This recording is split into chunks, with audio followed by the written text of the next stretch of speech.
would prepare for your ceaseless battle, if you wish to live. Welcome, everybody, into the NA in-houses for our best of whatever. We've got the Alliance on the left-hand side with Madara playing Abathur, Sai playing Cassia, Aiden, Tori, Sonya, Weary Day, Rhaegar, and Brandon with Diablo. On the right side, it's going to be the Horde, Kier Thrall, Liam Hogger, Valimar Brightwing, Porky Muradin, and Albatox will be Sylvanas. 3, 2, 1. Let your battle begin. Nowadays, the devs are ruining it. I wouldn't say it's lasted longer than HGC. Okay. I started saying it, and I was like, you know what? This is a dumb joke, whatever. Just... What I should have said is it's lasted longer than the Confederacy, but... The Wii U lasted longer than the Confederacy. Hello, Porky. What are we doing? What are we doing there, Porky? Or are we trying to flank onto Madara Abathur? Wind Fury activated by Thrall. Kier trying to chase down Weary Day. Muradin Dwarf tosses in. Staggering Blow Polymorph. First Blood goes over to the side of the Alliance. Any believers on the Horde? Any Horde believers? Or is it all Abathur all day? Thunderstroke, by the way, for the Cassia level 1. Picking up those Lightning Fury stacks. Soul Shield Diablo, Feral Heart Rhaegar. Rolling Thunder for Thrall. Fairly common level 1s across the board.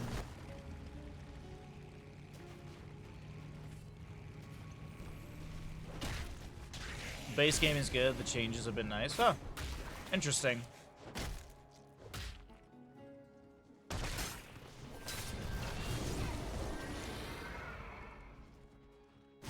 Alright, well, we got camps going up across the map. We'll see Hogger with a short distance bounce on the Siege Giants for bottom lane.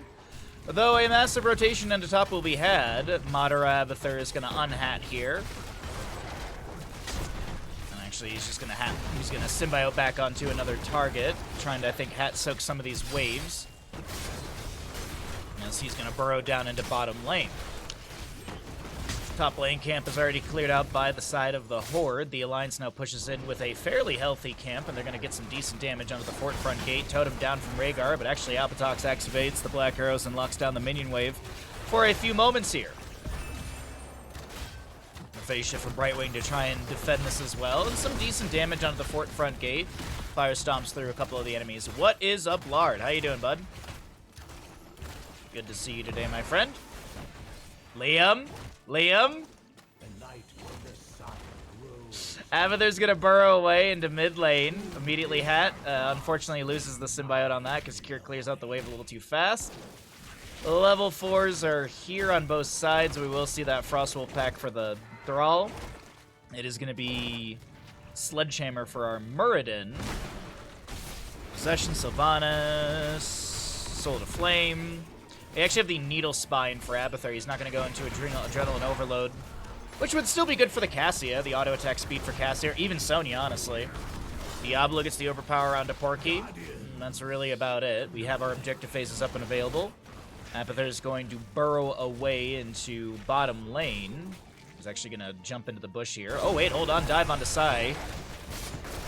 Cassia does have the hat available, throwing a few Lightning Furies out, manages to get the well tap and is going to be fine. Some chain heals out from Weary Day. Meanwhile, Sonya, by the way, is still getting value in top lane, taking down this keep front gate. Looks like we're going to see traded objectives, though Liam is rotating up. I was looking into doing the Chocobo, like to get the golden Chocobo in Final Fantasy VII. And it's way more involved than I initially thought. I need 60,000 gil to begin with. I was looking at a guide this morning and I was like, oh, huh, that's okay. I thought I was just going to be racing a bunch of Chocobos at the Golden Saucer and we just, you know, hold page up and page down and be done with it. But I don't know if that's really the case. Mule in mid lane is trying to help out the Black Arrows from Abathur, or Black Arrows from Sylvanas lock down the tower, and mid fort will fall. Sonya pushes a wave into the top lane fort, though she's going to rotate down to the allied side of this engagement. Spear in, no connection onto Porky, who's looking to back away. Wind Fury for Thrall activated.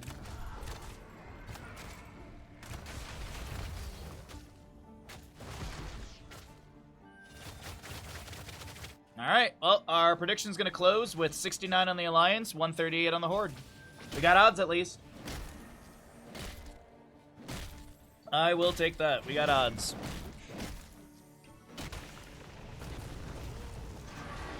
Camp grabbed here for bottom lane. 10 talent here almost arriving on both sides. Good spear in from Nintori, landing on Akira, the blind from Cassia. Good root from Thrall, finishes out the Frostwolf pack level 4. Then Cassia gets one more Lightning Fury hit onto Brightwing for another Lightning Stroke stack. Camp at the bottom was already grabbed on the left-hand side. Liam finishes out the right. This will be an easy clear for Liam. Not much siege damage onto the fort front gate. Pretty good bounce off of that as well. Still following that kind of diagonal line. Over in the top lane, Porky throws back a Stormbolt. Brandon goes in further. A spear from Sonya will connect.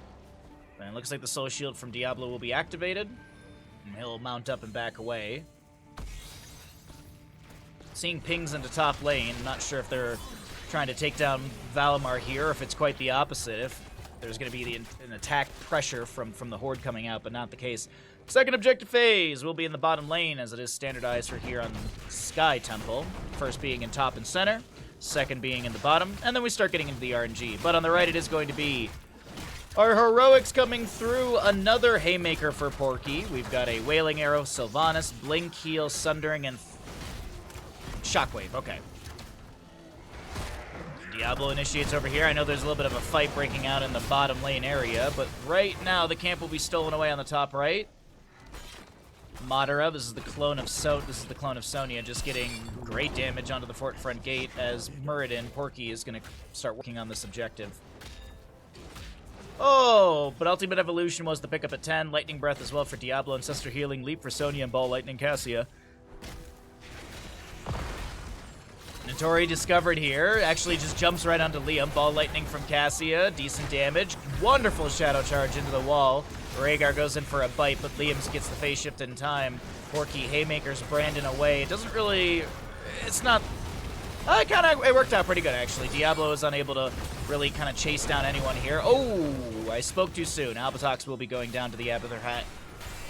Nicely done from Madara, finds the kill for his allies as Porky re-engages here. Another Fire Stomp out from Brandon, lands the Shadow Charge into Porky. As I mentioned, it's a Haymaker Muradin, so no Avatar. Liam trying to steal away a few more of these shots. Hog Wild through the enemy, right next to Diablo. More Fire Stomps out, he's got full souls currently. Shockwave into the Mega CC Diablo as he does manage to get a heal out from Rhaegar and the hat from Abathur. So much used to try and take down Diablo, and he will not fall. The Fire Stomp soul. Oh, no, he's not. Now he's going to fall. And no turnaround to try and take down Porky. Rhaegar is going to be picked off as well. Leap from Sonya once again. There's a clone from Madara as well, so we got two Sonyas here. Porky steps out from the bush, healing coming through. From his trade, another Haymaker, this time on to Cassia. She's going to be Polymorph, drops the Ball Lightning, goes in for a Fend. Porky, though, is going to be speared down by Cassie, or by Nintori, I believe. As Madara will lose another clone, or the clone will expire. Wow, what a brawl in bottom lane there. Just constant damage, constant back and forth. And when we take stock of the map, it is going to be mostly structures in favor for the side of the Horde. They still have their mid fort, they still have their bottom fort. Valimar gonna hearth out for full mana. Brandon clearing out minions in bottom, trying to get souls back.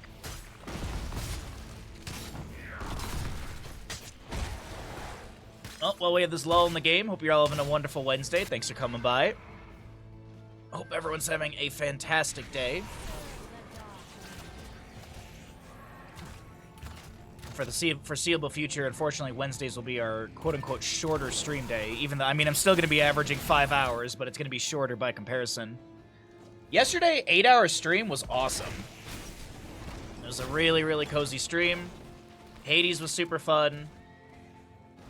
The issue is that being done with stream at like 4 or 5 o'clock my time is just like, alright, I guess it's time to eat and pretty much go to bed. Leap from Sonya, not really go to bed, but start kind of winding down for the afternoon. We already have Cassia going down to Sylvanas. We have Madara cloning Sonya once again.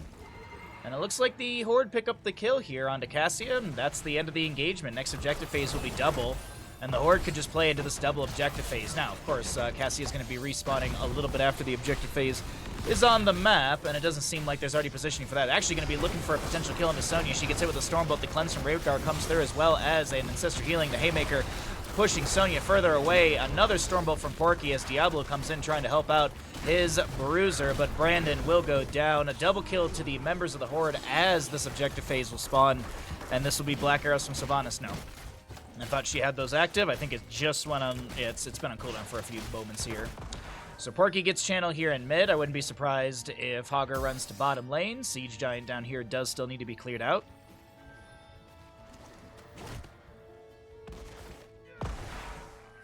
Okay, lot of shots going out from the members of the Horde. Sylvanas and Thrall chilling in the bushes around. Mule's not going to help out this too much as we have mid and bottom shots are raining out. Mid temple shoots mid, bottom temple shoots bottom. Of course, if there was nothing in these lanes, then it would just move up. Move up to mid or to top. But either way, looks like we got a boss call. Nope, it's going to be leashed. Okay. They're gonna feign boss, or at least chill around it. 16 talent here. Leap from Sonya finds the Thrall. That's gonna be a deleted cure. No, the phase shift from Brightwing comes through. Valimar able to blink away. The Lightning Breath from Brandon doesn't slow anyone down enough. We have Porky able to break away as the Dwarf launches out with that level 16, throwing the Stormbolt back. But maybe, just maybe, the members of the Horde want another fight here. There's gonna be a clone onto Diablo. Madara looking for that extra CC. Shockwave from Liam, and it still is Sonya going down first. That's going to be Cassia to fall next. Madara clone is going to be cleared away. And it's a double kill to the side of the Horde, who immediately start boss, or at least Liam has already started boss. There are still temple shots in bottom lane, which would open things up a little bit further and potentially guarantee the keep with the help of this boss, but I do see the call. There it is. It's going to be Liam swapping out of the boss area. The rest of the team finishes this out, and he gets the final shots before Mule is called down for any sort of healing.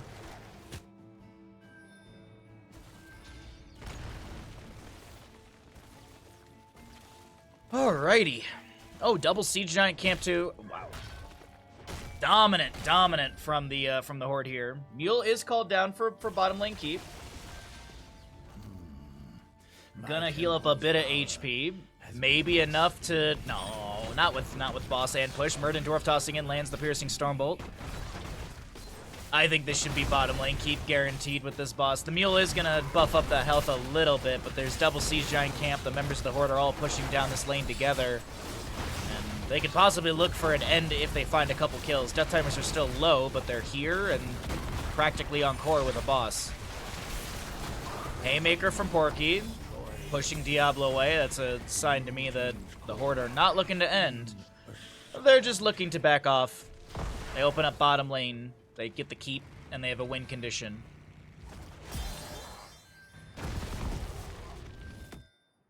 Oh, wait, hold on. Push party? Oh, no, not like this. Oh, boy. Diablo is the next target. I wouldn't even say Diablo's being looked at. Diablo is the next target. They want to take him down. He will get a Fire Stomp through a few enemies. Lightning Breath activated as well. Sylvanas dives past Diablo. He gets cloned by Madara. The Sundering from Thrall will come out. Soothing Mist activated by the Brightwing as Sonya gets hit with a Stormbolt at max range. And Madara... Diablo clone is going to get a couple autos here and there, but that's the end of this engagement.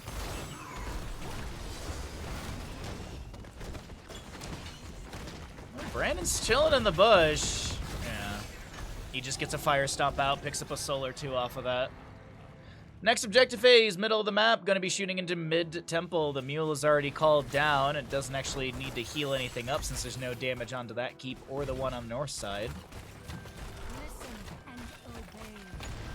More... Oh, a couple minions stolen away as well. Cassie with quick clear. The Mule that's already been summoned keeps healing the keep back up, but these mid shots will rain on into the keep. The gate taken down by that minion wave. Hogger with a bounce around the camp on the right side will finish that out. And alright, this is looking like a very dominant Horde start for the day.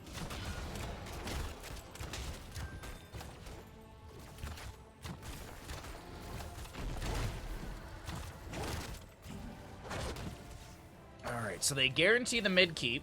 They've got a top lane wave pushing in. The Horde are just slowly burning out the Alliance in this. With the massive structure advantage, with the kill advantage, the talent tier advantage, the level advantage, they could just slowly bleed out the Alliance, or they could go for the throat right here, sundering from the Thrall as he blinks over the wall. Currently have a huge Wailing Arrow from Sylvanas, silencing onto Rhaegar, sleep from Sonya in as the no-control Hogger bounces around to the enemies. Madara clone is going to be cleared away. As Diablo Fire stomps out again, Ancestor Healing called down, I thought? Yeah, it was. It's on a 10-second cooldown. Sonya doesn't get that in time. Black Arrow's onto the top lane keep. And Liam starts working on core. No, he's just going to clear out the mini wave here, okay.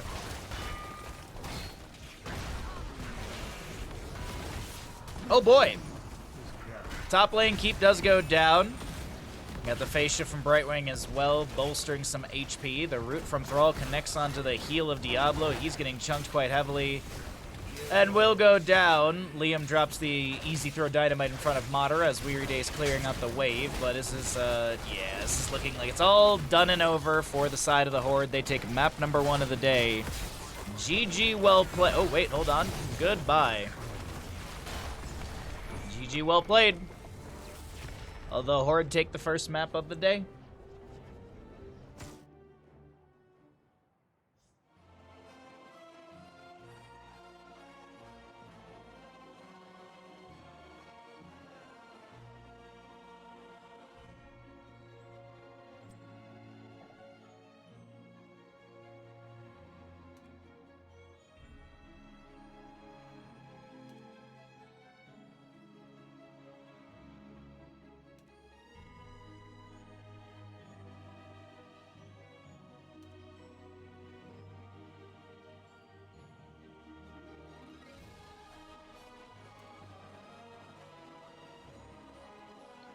Alrighty, let's go ahead and get set up for our next map.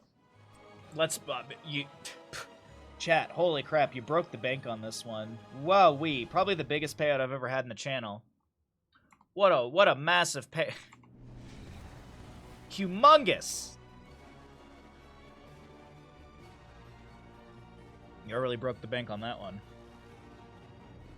So I just found out recently that apparently Twitch partners have a super secret Discord that's existed forever, and they just currently made it open to everybody, which always makes me feel good as a Twitch partner that I'm being looked out by Twitch, because now I'm getting into a Discord server that's existed for a long time. Yeah, Twitch loves their partners all equally. Yeah. Twitch supports all their partners equally. Absolutely. Alright. Oh. Good, everything's set up here for our map number 2. We have the score updated and all of that. And we'll get going.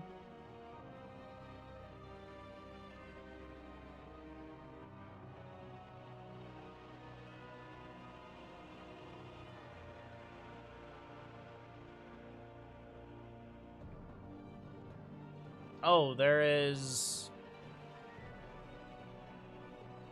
apparently a new Assassin's Creed.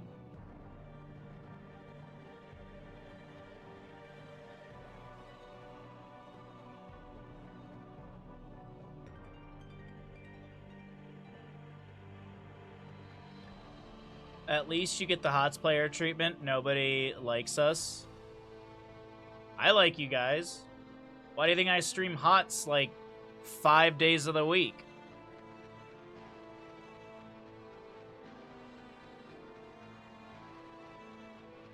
Are the shadows. Who are you? We are the shadows. That served the light. The ocean's filled with new ships, but they all come from the same river. Greed. Power. Vengeance. We must learn to trust. And follow the blade. Together. Do you think a bunch of nerds are going to be upset that there's a woman in Assassin's Creed as a main character? Because I do think there will be. You think, What's up, Colio? Ghost of Tsushima's Creed. Do you think there's gonna be a bunch of people who are upset that Assassin's Creed has a woman protagonist because this doesn't typically have men? They want that Shogun money.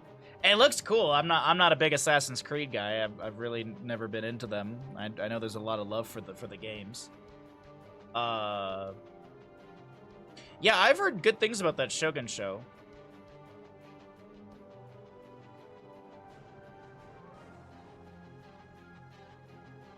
Also, how you doing today, Feyrig? How goes your day?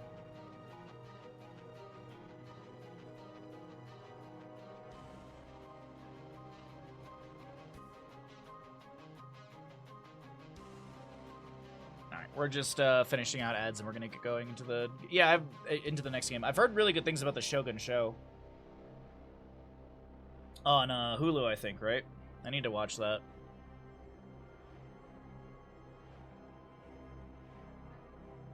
My day was like a telephone guy all day. Telephone guy? I don't get it. Like you were on the phone all day?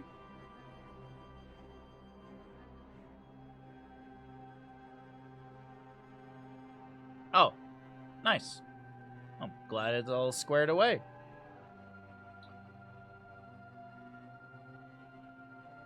I don't want to lose more points, so I'm here watching some Twitch. Wait. But you can lose channel points. So you could lose more points today if you wanted. You could lose more fake internet points that don't matter. Much like Storm League points. Unless I guess you're a streamer, then everyone cares what your rank is. And it doesn't matter how good or bad you actually are, because they're still going to judge you no matter what. Because at the end of the day, everyone's better than the streamer, because they're not the ones who has to do it.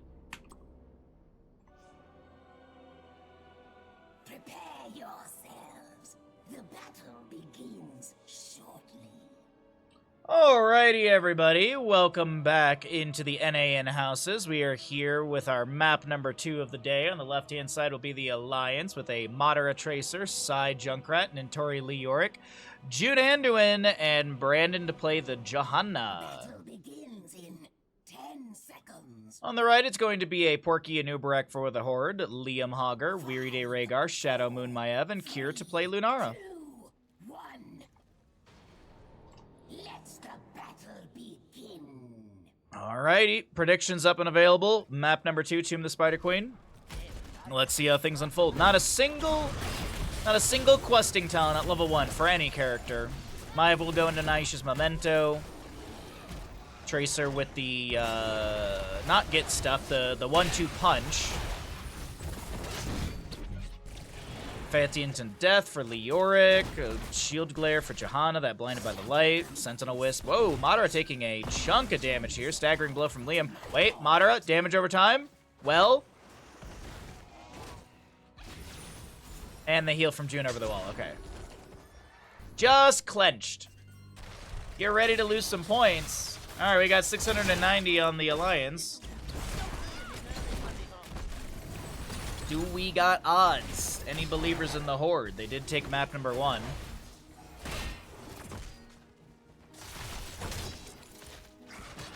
And our live cast. Yes, our live cast. This cast is live. Kier hit it with the Pulse Bomb.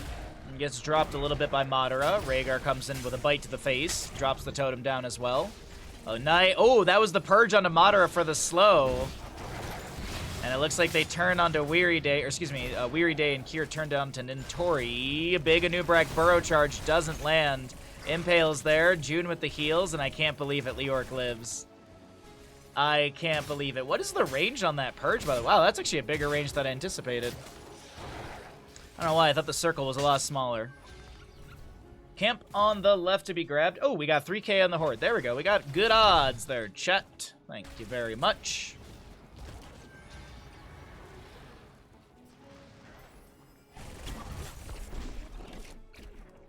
Tracer gets the recall again. I'm still reeling after yesterday when Madara took no talents on Acacia and they won the game. I'm still reeling from that. So I'm like, I'm waiting for the day I'm waiting for the day when when we get a game where nobody takes any talents at all. I'd actually really like to see that. I'd love for the NA in-house players one day just to be like, all right, this one map, no one takes talents. First blood will be into Tracer. Lunar getting the damage over time ticks, and Kier finds that kill into his old teammate Madara. That caught me so off guard, and I really I'd love for the NA in-house players not to say a word about it, to do it, and then I just open up the replay and there it is. I need to put that video up on YouTube. I feel like it might do pretty well if we make an interesting thumbnail for it. Brandon with the Condemned trying to back away towards the fort front gate, gets Leap of Faith from the Anduin, bounce through, and Brandon will not go down. June with so much good healing. Wasn't able to save the Tracer earlier, but still doing a fantastic job throughout this early game, saving so many allies. Umbrobind Junkrat goes down. That's 11 gems to be dropped. Can June run in and pick these up? Looks like he will be able to get 10 of the 11 that fell. Liam with the turn-in here. 20 gems to go. Who's actually got the turn-in? It's Shadow Moon on the Maev. Has got everything needed for the turn-in here. Anubrak will anchor. Brandon with 2 shield glares to delay, and that'll be the end of that. Webweavers will descend to our red squad. Red team, you have done well. My magic. Oh, by the way, when I finished stream yesterday, I stepped outside and finally saw what package I got. It was the Lego set that we ordered. It got here way faster than I anticipated. Like the shipping and everything, it was like, I want to say I ordered it Sunday and it got here yesterday. That's kind of wild. Usually things take forever to ship up into the mountain for me. Shield Glare doesn't get the kill. 60-something HP onto Cure as Porky burrows out looking for that counter pressure. And it's actually Leoric finding the kill onto Hogger. Down in bottom lane. The Alliance picking up their first kill. Leoric is going to go into that Paralyzing Rage, which increases his slow to 60%.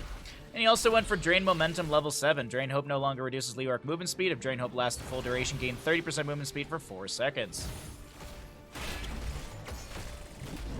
Webweavers will be cleared out. Junkrat, hold the phone. Junkrat getting dove on by Porkeef. 1 Fan of Knives from Shadow Moon's not enough and needs to back away. Spirit of Vengeance gets the teleport out. Tracer blinks in. No Pulse Bomb available. Recalls immediately. Alright, there's a lot of gems on Leoric, if I'm not mistaken. He's currently holding 29 for his team, 21 on that Johanna, 15 for June's Anduin. 25 currently in the pockets of the Horde as Brandon steps up. Porky burrows away, no condemn value. Taking a peek into bottom lane. Kier still poking onto the fort front gate. Gets a bit of damage onto Nentori, bursting him down to about 25% of his overall HP, and it looks like he's going to be hearthing out completely. Hogger gets a horizontal bounce, finishes out the camp down over here. Ubrak burrowing in, that kind of alley-oop Leap of Faith onto Sai right there. Might have been unnecessary, but they guaranteed the safety of Junkrat.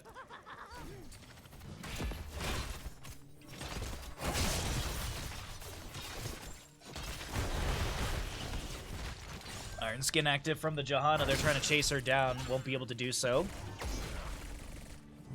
Siege Giants in bottom lane that were pushed up by the members of the Horde do manage to get some damage onto the fort here. Still waiting to see if there's a turn-in that's going to happen. A Nubrak, I believe, or not a Nubrak, sorry. Leoric is going to have an entire turn-in. If he, yeah, he's got the entire turn-in if he can actually get it. Cocoon, as the level 10s are here on the right side, was utilized. Ancestral Containment Disc and Leaping Strikes. Here gets some damage over the wall onto Madara, but this Tracer's able to blink away and create some distance. Shockwave was the level 10 pickup for the Hogger. Looks like we're going to be seeing Quantum Spike for the Tracer, level 10. Pulse Bomb upgrade now deals an additional 6% of maximum health as damage to heroes. Also got a Riptire, Entomb, Blessed Shield, and a Light Bomb. 745 on the Alliance, 8,700 on the Horde. Man, either there's some faction bias or there's some people that really don't believe in the Alliance here in this game number 2 as the Leoric does go down. Light Bomb from Anduin connecting onto a Nubrak. Mater able to pick up those gems that were dropped. Pulse Bomb, I think, was used in all of this as well. And it still is, as I mentioned, the Leoric going down. He can cheat death. He can respawn in this battle. Maiev gets the Fan of Knife, resets, and is able to Spirit of Vengeance blink away to the right for safety. Webweaver's getting some decent push here. Honestly, I hope the Alliance wins purely for the odds for those two believers. Good condemn from the Johanna. Concussion Mine splits Porky. Pulse Bomb down on the ground. No connection onto any enemy heroes. Don't know how to talk today, man. Both teams have available turn in. 9 already turned in for the side of the Horde. Could see summoned Webweavers for our red side. They do have a few extra kills and a little extra experience. There's no talent to your advantage. Notori went fishing for it into him and did land it onto Porky. A few more gems turned in for the Horde, as it looks like a Concussion Mine splits the Anubrak, but he's not going to be threatened. Containment Disc onto Leoric. Staggering, stunned into the wall. Oh, wait, hold on. The line steps up. Porky gets displaced. Anduin finds the kill into Anubrak. Tracer takes down the Lunara as our Cocoon expires. Liam is trying to step up for those gems, and will he be punished for this? He gets a decent bounce out. Condemned from Johanna. Oh, no, the bounce goes south. Huge shockwave, but the shield glare takes him down. What's up, Vandal? Good to see you, bud. Happy Wednesday to you. Happy Wednesday to everybody. Hope you're all having a wonderful day.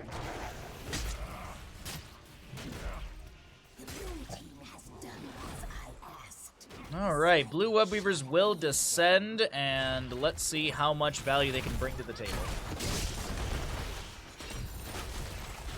Iron Skin activated by Brandon, able to back away on this Johanna.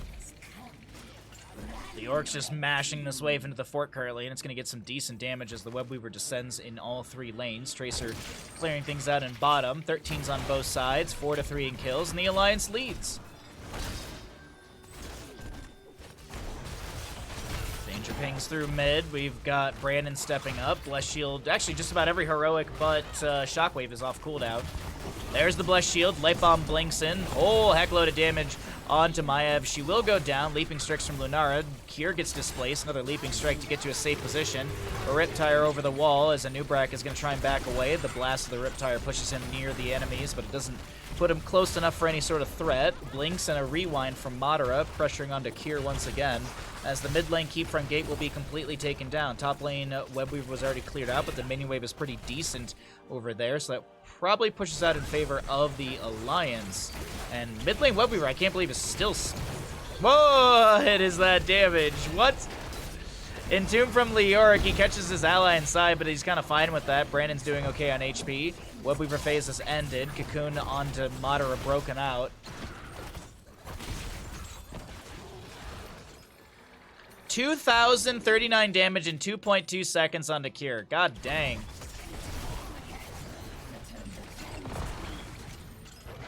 God dang. Oh, Bless Shield from Johanna locks Maiev in place, and she will fall. Madara blinking in. Weary Day is the target of a whole heck load of sustained damage. Self-cast Ancestor healing to buy a window, but that window is immediately shut. Porky considering to step in for those gems. He will get 5. No, Porky, don't do it. Don't do it, Porky. He's actually going to be fine. I thought he was going to be taken down there. I thought that would have been another batch of gems dropped. But a top lane fort goes down with 2 dead on the enemy side. This is going to be boss call for the members of the Alliance.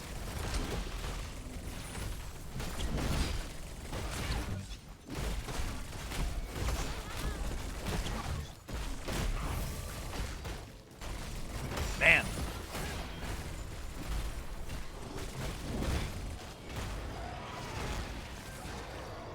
Alrighty. Red Webweavers do get summoned to the Horde, so they push out the waves with that. But this is still boss going to the side of the Alliance through top lane. We have a mid lane camp that is grabbed by the Horde, but this is going to get much to little no value. Much to no little value. What is my phrasing today?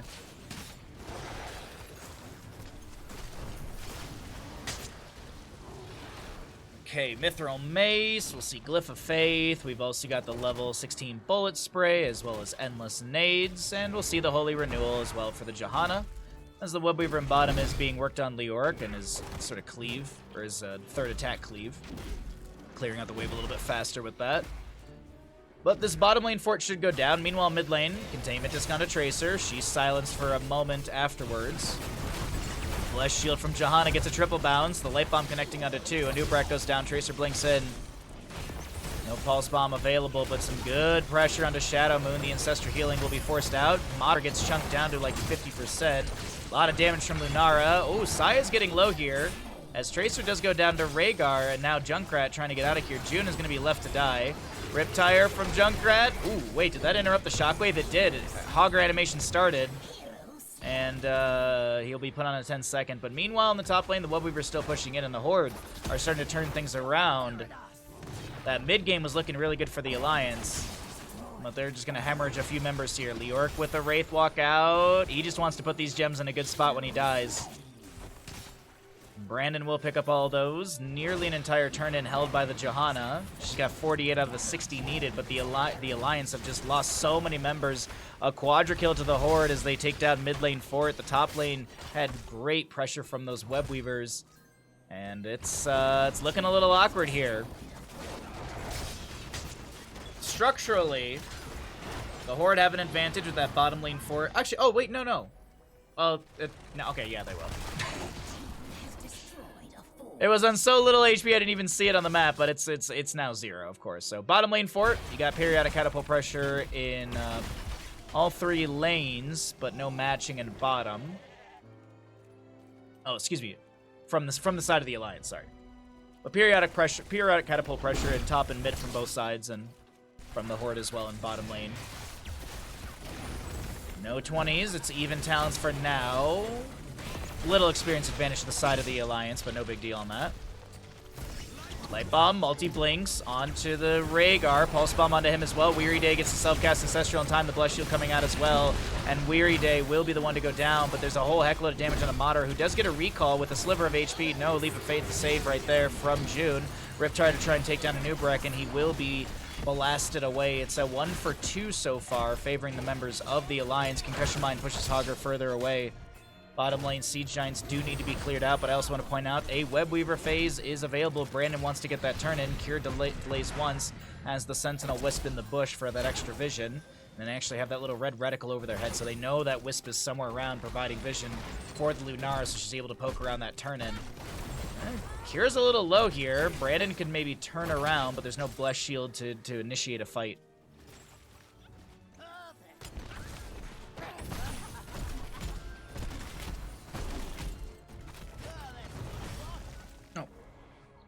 I thought I completely just spilled tea everywhere. Whoops. Nope, we're good. Alright, vertical bounce from Hogger. Grabs this camp over on the right side. As I mentioned, there's a full turn-in. Just about a full turn-in on the Johanna right here. Shadow Moon, Spirit of Vengeance away. Little chain heals coming out from Rhaegar. Wisp being cleared out as well. Brandon looking to step up. Blessed Shield is up and available. A Shield Glare to start things out. No level 20s here just yet. And I'm assuming they're going to want to hold these heroics until they get their 20 upgrades, yeah. If you want to have Radiating Faith value, you might as well just hold. It's not like you get the 20 and you get the upgrade. You get the upgrade and an immediate cooldown on your heroic. That'd be wild. Think about it, if you did that, you could like Bless Shield, take Radiating Faith, and Bless Shield again. Oh no, it's going to be Blinded by the Light level 20. Light Bomb upgrade as well with the Inner Fire. Buried Alive upgrade. Cannonballs for Junkrat. There's the Pulse Bomb onto Cure. Leaping Strikes coming out as well. Blessed Shield will connect. The Light Bomb is there. Onto 1. Weary Day does not get the Ancestral in time. Mithril Mace finished out by Leoric as he gets the Leap of Faith out from Anduin. A good heal from June comes through. And Hogger's the one to go down with the no control, a little too deep dive. Short distance, Leap of Faith is going to be actually the issue for Shadow Moon. Shadow Moon tried to go in, Leap of Faith pulled the ally closer, and then, oh man. All right. Well, with a triple kill in hand, the Alliance go for boss, and they'll probably grab Webweavers. Any doubters in chat sweating? Any doubters starting to sweat in this game number 2?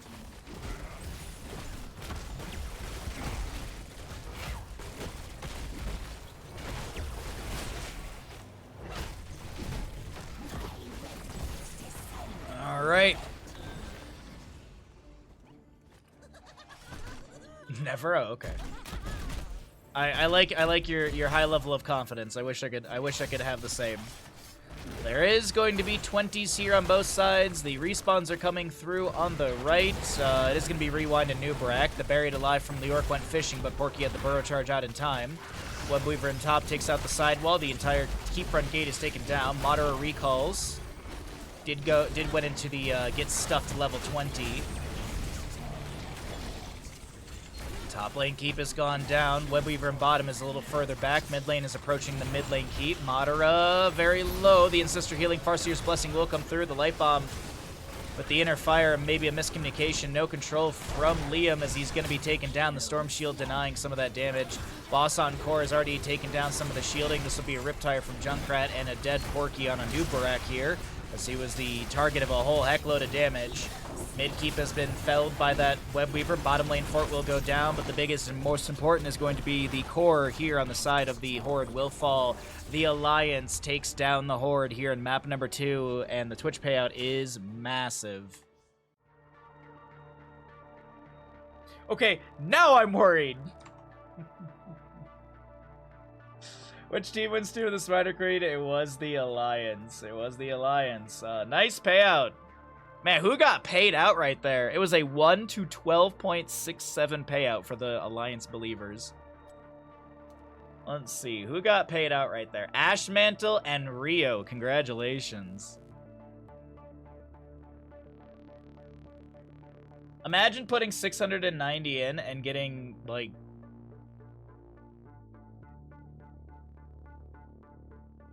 $6,000 back. That's ridiculous. Every good comp needs a Lunar to make things fair, but she has an unfair advantage. Get it? Oh wait, no, that's not that one. My brain today, man. I don't know what's up. I don't think I slept enough last night. Oh boy, I really don't think I slept enough. I got up way early today.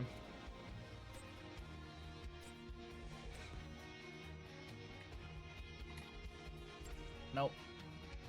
I can't spell either.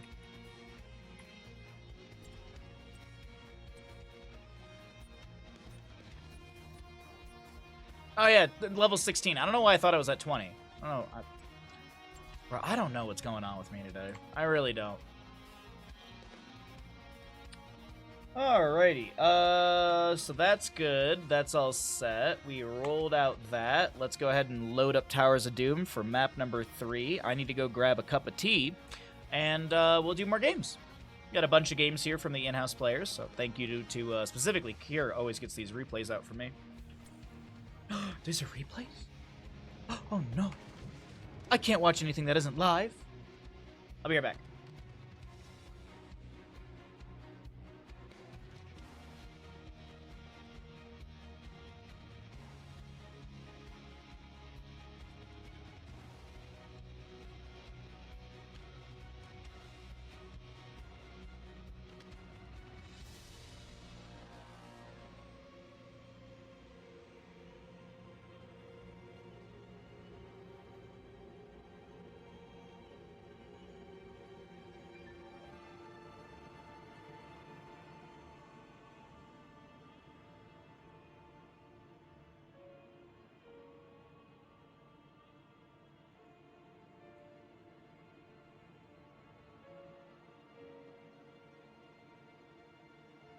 All right.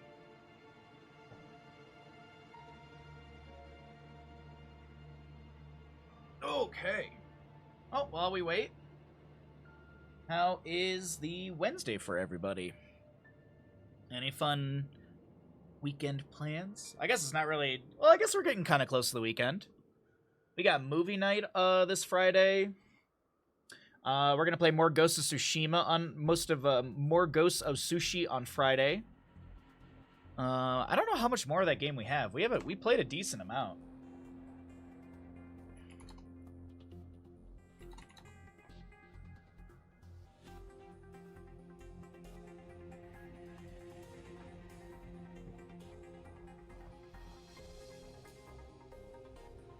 Okay. Alrighty. Well, we let all that roll out, and we'll just chill here and chat. Any Malthael solo lane players from the two teams? No Malthael in this game, but there could be a Malthael in the future. This is Towers of Doom, but it's the double soak looks like it's gonna be Thrall versus Tahaka. That's what it looks like right now.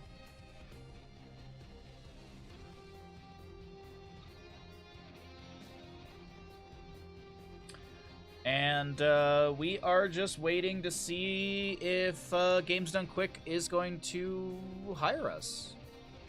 I don't have any new emails, do I? Apparently I didn't clear out the emails here.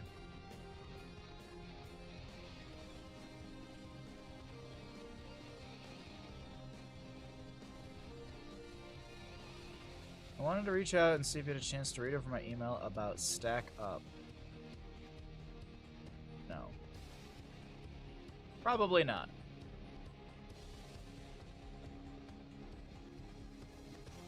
I wouldn't be surprised if we saw that. Wouldn't be surprised if we saw some Malthael. Alright. Yeah, nothing in this email from GDQ. Nothing in this email either. Bummer!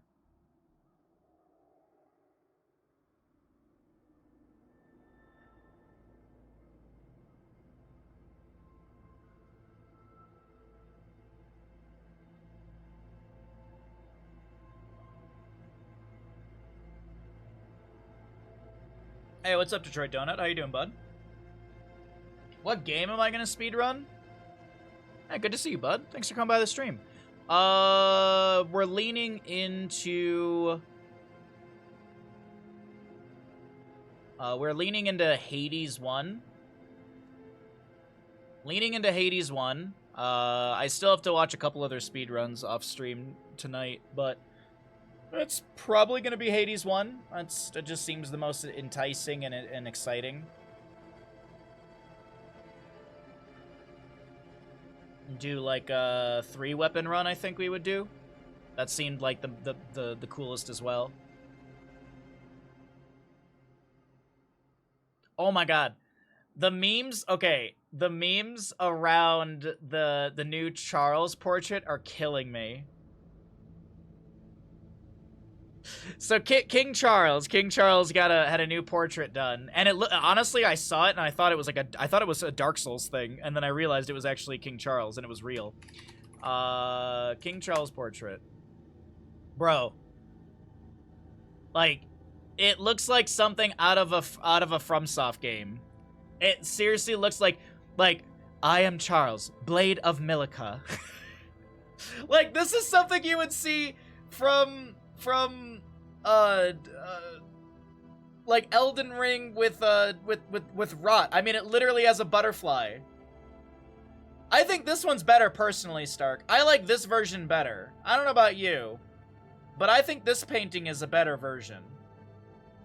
The painting is disgusting on so many levels. It's ugly as hell though. It's just, it made me laugh because I thought it was Dark Souls for a second. I thought it was Dark Souls.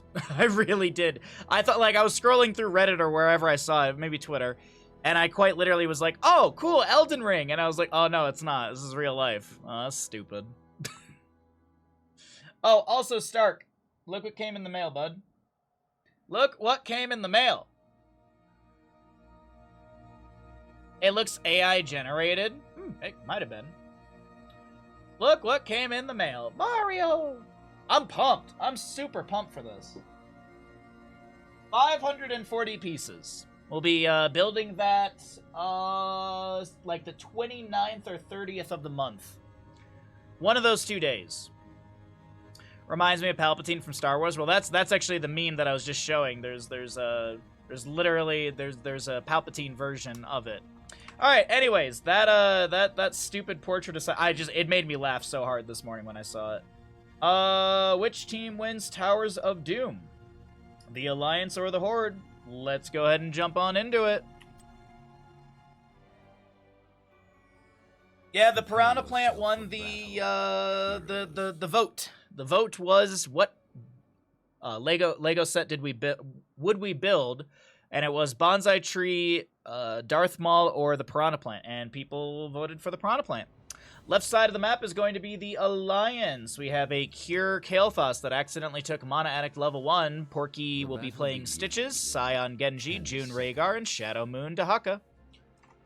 Get that Twitch Gamble and Twitch chat as well, in case you like the text announcement.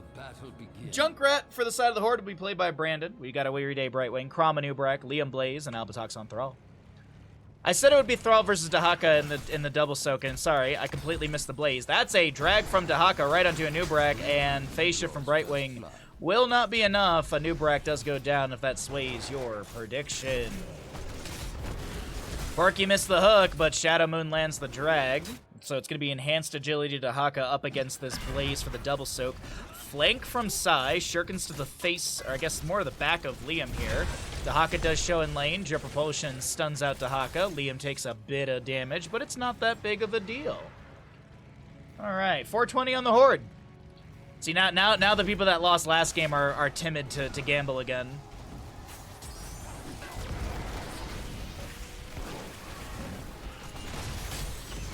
Can't blame you.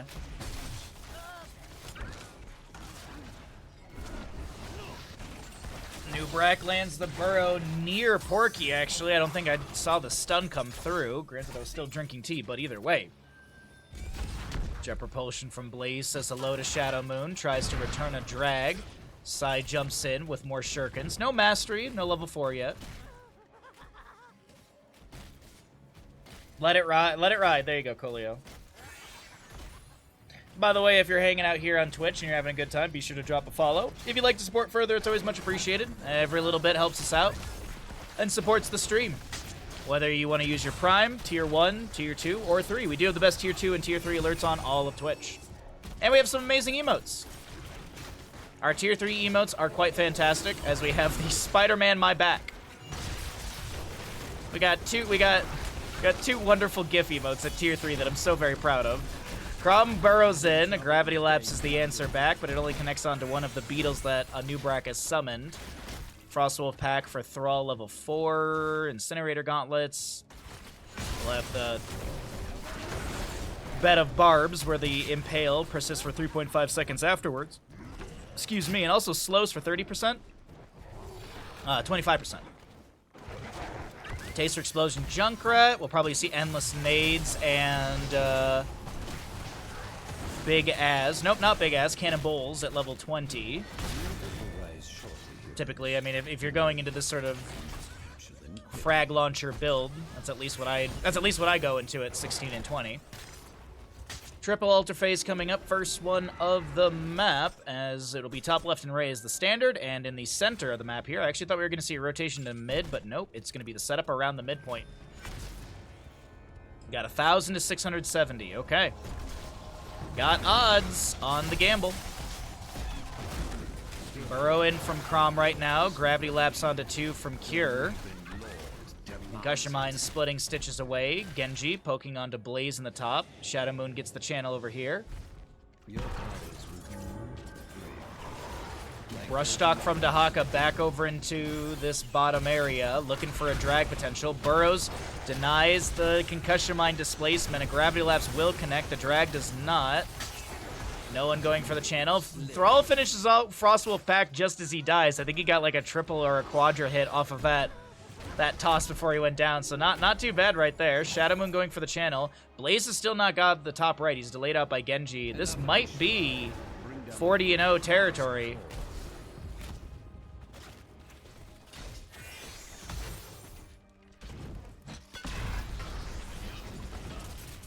$1K to 1K on the gamble. All right. Albatox goes for the channel. Sai Genji jumps in. One set of shurikens gets a stack. Are they going to continue delaying out Thrall? Oh, no, I guess not. All right, that's the end of that. So the 40-0 Dream dies. The Horde only get 4 shots into the Alliance core. Of course, as we saw, the Alliance gets 8 shots into the Horde. Cure gets another Regeneration Globe, currently 11 out of the 20 for the activatable on the Arcane Barrier. It is an overstacking quest. Stitches went into the Patchwork Creation level 1. No Hungry for More is Gravity Lapse. Hook will connect onto Crom. Living Bomb applied as well. What's up, Ninja? Good morning. Unfortunately, you missed an Abathur game. Hopefully we'll get another one. There's a Madara Abathur earlier. Shadow Moon. Brush Docks into bottom. We've got Genji rotating in as well. Pressure onto Weary Day. Drag will connect onto the Brightwing as we've got a Soothing Mist from her, but it's unfortunate for the Brightwing. The Fairy Dragon will go down. Another kill over to the Alliance as it's currently 3-0 and 10 talents here on the horizon. A Hook connecting onto Crom here. Shuriken's raining out from Genji. Activates the Deflect, trying to step up into that fort front gate with some damage over the wall, but it won't be enough. Sorry, bud. Hope you're doing well, though. Thanks for coming by the stream. Hope you're having a wonderful Wednesday.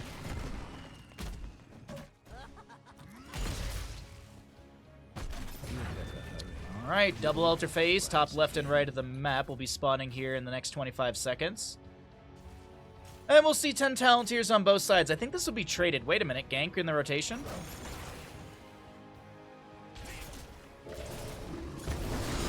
No gank in the rotation. A Hook was attempted, but the double back kind of jukes out the Stitches.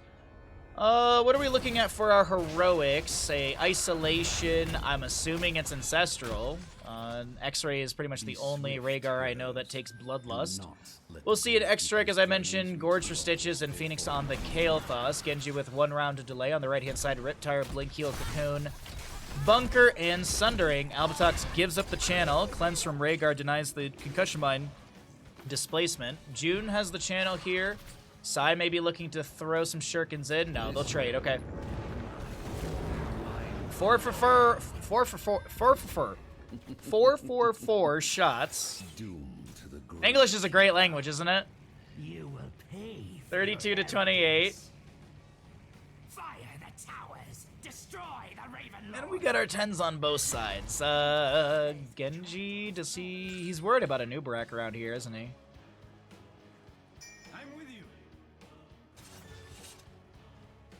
Blaze backing off right now. Just getting vision between both teams just to see how they're setting things up. Okay, Sappers are bottom lane on both sides. That sounded like a British accent. I would never do a British accent on stream because I don't wanna make Stark leave. I also can't do a British accent because I'm American. Just like how Americans can't do anything but a Russian accent.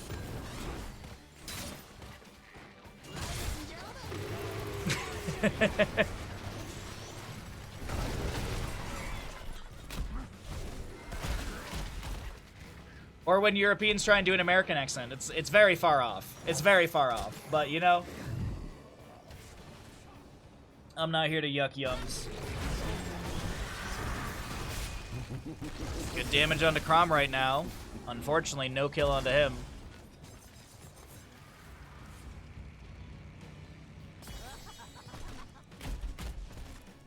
Oh. Wait a second.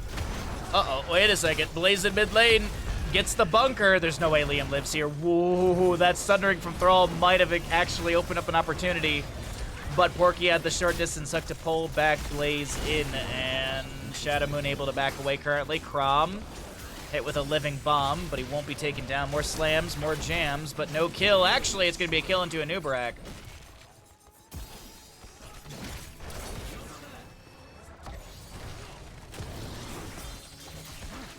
So you can only do a Russian accent.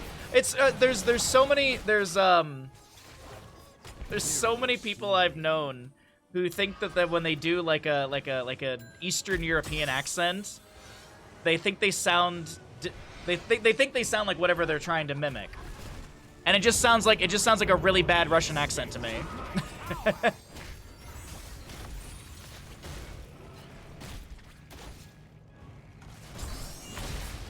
A good example is Kate McKinnon, the comedian.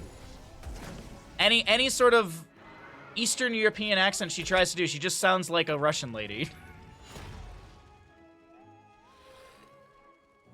It really like just It's one of those things. I don't know, man.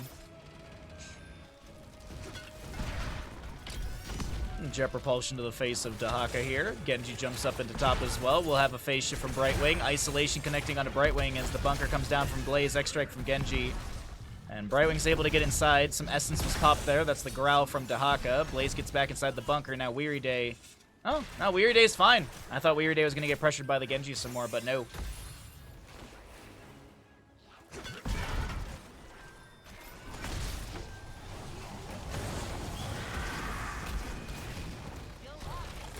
Oh, Concussion Mine does get Porky off the point. Riptire will be summoned as well. Sundering from Thrall, a Gorge from Stitches. The camp will go over to the side of the Alliance. The Ancestor healing, connecting onto Porky. Dahaka brush stalking in, looking to jump into the back line over here. Cocoon onto Kael'thas as June is trying to wiggle his way out of this one. Porky gonna be pressured by Crom some more. Shadow Moon on the right-hand side trying to chase down Brandon. Good hook from Stitches. Crom returns and impaled, trying to create some space to back away. Meanwhile, Dahaka over here. Shadow Moon is going to be taken down. Going a little too deep there. Jet propulsion from Blaze into Cure, who did have the Arcane Bear activated there for a moment. Throws down a Flame Strike on the ground, and Cure will be taken out. A Nubarak was picked off. A long-range hook will connect onto Liam. He gets the bunker out as it just came back off a cooldown. Sai comes in with some Shuriken. Swift strikes through. The bunker's still available. Double objective phases here. 28 to 28 in core HP. We'll see how things unfold as June will not be phased by any frag launcher poke, but it does look like Liam's got that twin flame to delay him out. Oh, you're asked if you're able to up your hours? Nice! Hopefully being paid during that time too, right? Hey, can you work more hours? No extra pay, but can you just work more hours? I mentioned that to my parents this morning when we were video chatting. Like, industries will consolidate the workforce, but they don't consolidate the workload. So, and I said that, and my dad silently was like, yeah. That actually happened to him when he was working in automotive. Basically, his... Wow, wow, wow! Ooh, that was potentially a good hook onto Weary Day. But it was basically his assistant was let go, and then the company just had him do his job plus hers for like a year. And he kept asking like every couple months, like, am I gonna get a replacement? And they'd be like, yeah, we're working on it. Do a year. A year! And it wasn't like secretary, like setting up appointments. Like it was like basically she was his right-hand woman. Like they worked on projects together and stuff.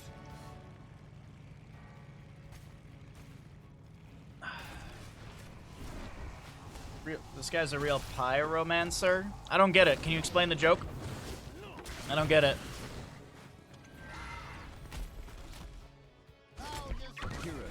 Is that like a game thing? You can romance the pot. Covering for a lost position with no extra pay. Sounds too familiar, yeah. I'm not completely jaded by the construction industry. No. No!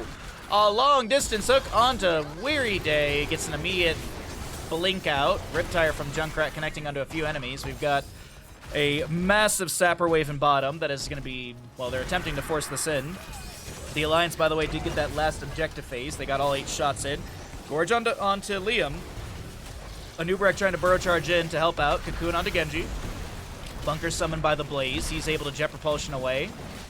And the Sappers have been rapidly reduced to rubble. And no Sapper value to be shoved in. Triple Alter Phase coming up next. This could be a decent amount of damage into the core of the Horde. As I mentioned, that bottom lane bell tower held over by the side of the Alliance currently.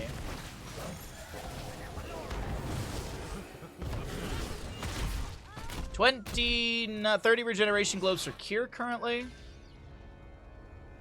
So bottom shot's easily grabbed by the Alliance. The top part is going to be difficult, especially if you lose your Genji here. He's got Deflect active. Swift strikes away, moves northward to avoid the route from Thrall.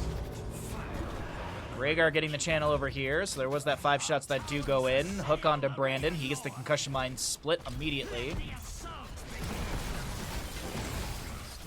Dahaka gets annihilated there. I blinked and he was gone a moment later. Will they get 6 shots into the enemy core?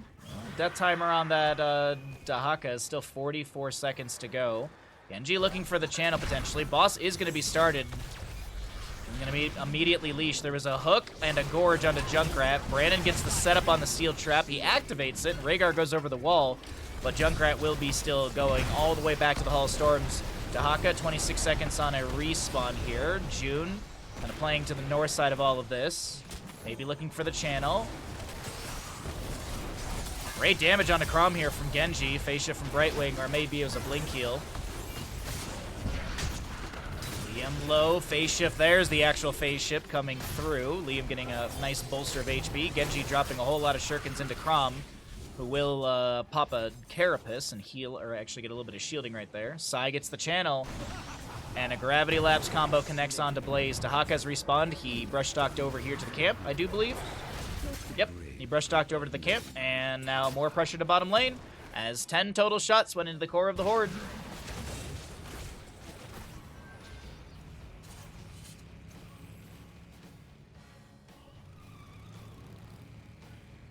Dungeon Dynamite? Huh, never heard of it. I always recommend Delicious in Dungeon. That TV show is absolutely fantastic if you are looking for something on Netflix. Also, Blood of Zeus has been pretty good. I've been watching through that. Good hook gorge combo onto Chrom. Another hook attempt, this onto Weary Day with the Master Hooker level 20. One sapper over the wall.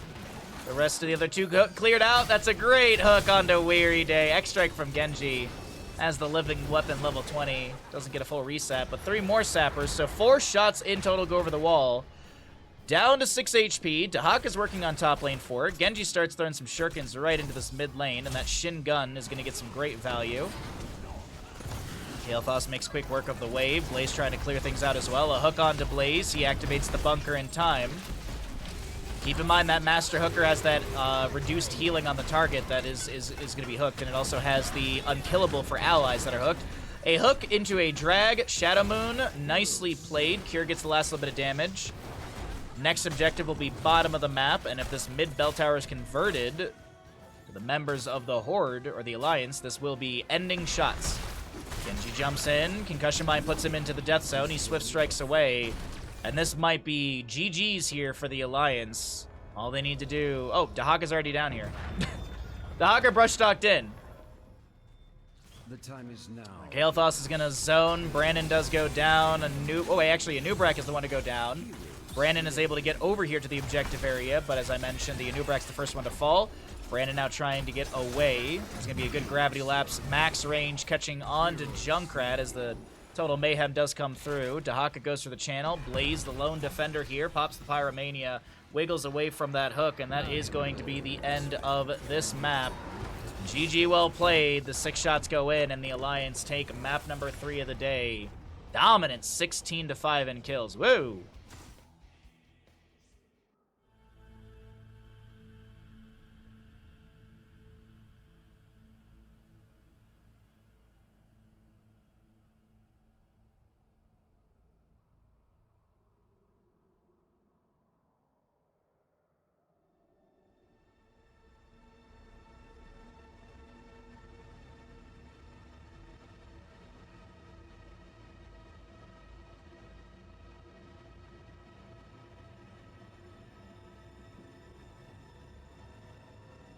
What's up, Zarek? How you doing today, bud?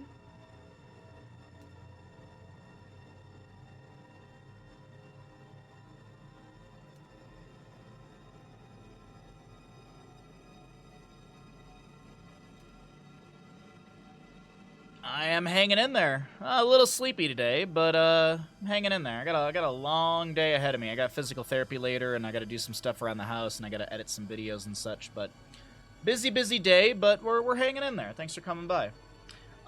Let's get set up for map number 4. Now's a good time to remind you, if you would like to subscribe to the stream, it's a good time to do so, as,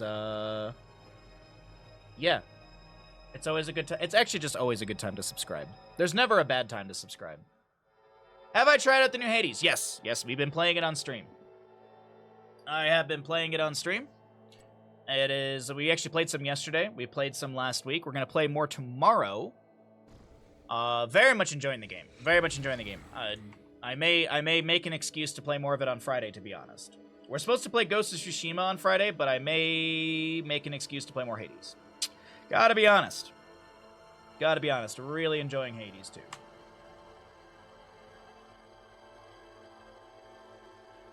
Still no Malthael. Still no Malthael.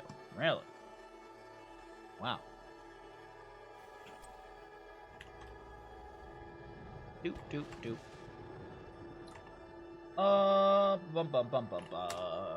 Alright, well, we'll wait for the ads to finish out, and we'll get going into the next map in about 2-3 minutes.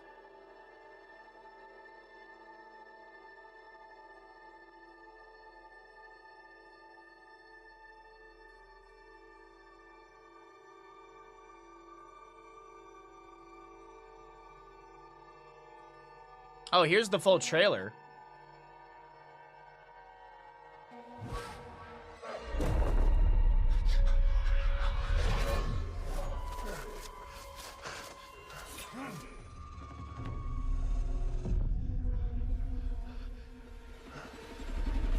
Who are you?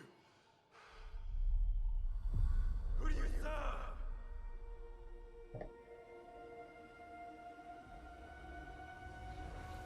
All I have ever known in my life. Our land. Our customs. My family. Burns in the name of unification. What's up, Bimpy? I'll be watching that tonight.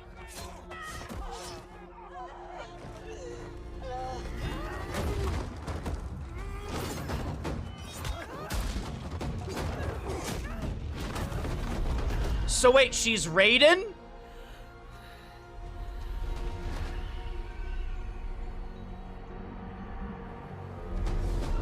Hey, how was the movie yesterday, Bimpy? Still a frog in a well who knows nothing of the sea. They really went a new direction with Silksong. They really did. New ships, but they all come from the same river. Greed.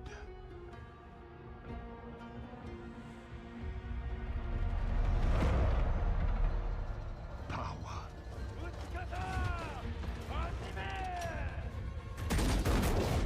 Vengeance.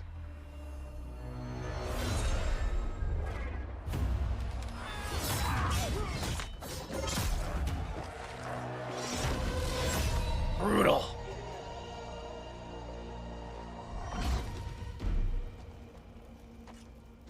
And you? Will you continue down that river?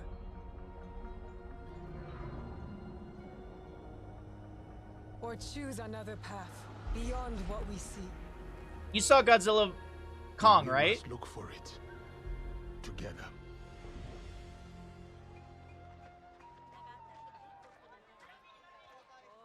Yeah, it looks. I mean, the game looks beautiful, honestly.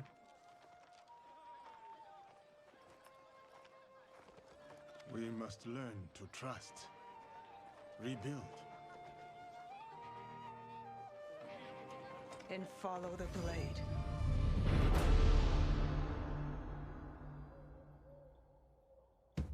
Oh, Kingdom of the Planet of the... Right, yeah. I heard some decent stuff about it. That's right, we were making jokes about James Franco yesterday.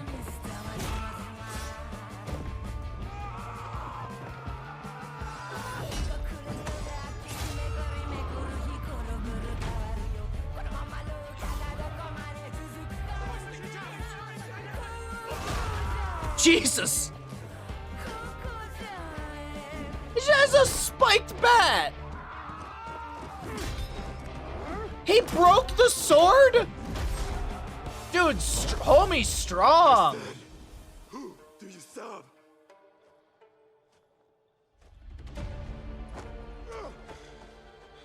We are the shadows. That serve the light.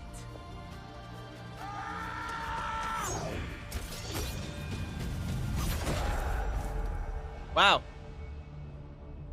Interesting. Alright. You know that? Yeah, we literally made the joke yesterday, Bimpy. Come on.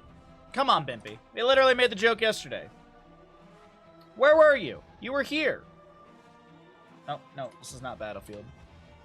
Which team wins Infernal Shrines? Alliance or Horde? Alright, let's get into it. Prepare yourselves for battle, heroes. Welcome back. On the left-hand side, we have got the Alliance with a Cure Imperius, Weary Day to play Malfurion, Tremor on the Mal'Ganis, Malbatox Blaze, and Brandon Hanzo. Over on the right, it is going to be your Horde crew with a Porky Garrosh, Shadow Moon Genji, Liam Hogger, Psy Junkrat, and Rhaegar to be played by June. 10 seconds. Twitch Gamble's up and available for all of you wonderful humans at home. Let's go ahead and see what happens here on Infernal Shrines, map number 4 of the day. Let the battle begin. I said this before. When did Gen G have a horse mount like that? I swear I've never seen that before.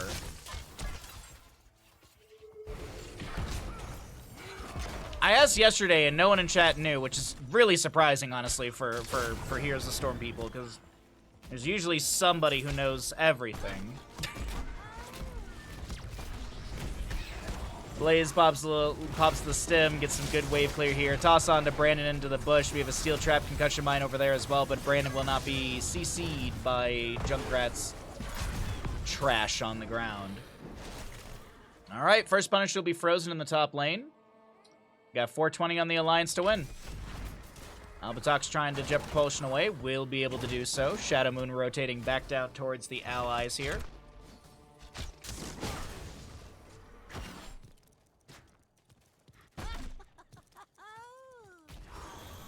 Alright, just safe clear right now from Junkrat. Mal'Ganis is going to be finding Porky in the rotation. And some fell claws to the face of Porky, and that's really going to be about it. Groundbreaker gets a stack on that Warbreaker level 1, 3 out of 15 currently. Blaze playing things safe up in the top lane as Shadow Moon and Liam are getting some decent damage onto the fort front gate. Nice hog wild away right there from Liam. No awkward bounce away. Genji super low in top lane, 109 HP I think, as yeah, he's going to be able to hearth out. No Twin Flames over the wall to take him down from Blaze. Hogger gets a vertical bounce in that top lane, as we can actually see on the minimap. Invade onto the camp over here at the bottom. Night Rush and Root from Malfurion. And Mal'Ganis will zone back the enemies. And no steal onto this camp. Hanzo Simple Geometry currently on 8 stacks. Looks like Shadow Moon... Oh, wait, hold on, no. Thought there might be a rotation into top lane to put some pressure onto Blaze from Genji and Hogger, but not the case whatsoever.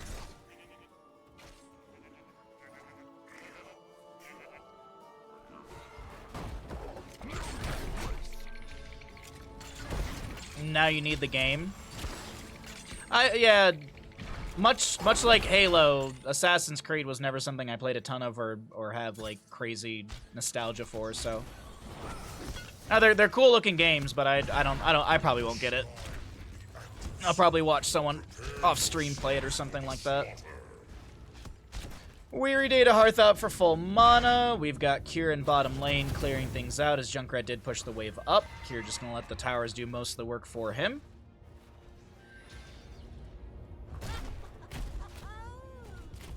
I remember there was a guide in my architecture class that he loved Assassin's Creed, and we had History and Theory Part 1. There was 3 parts.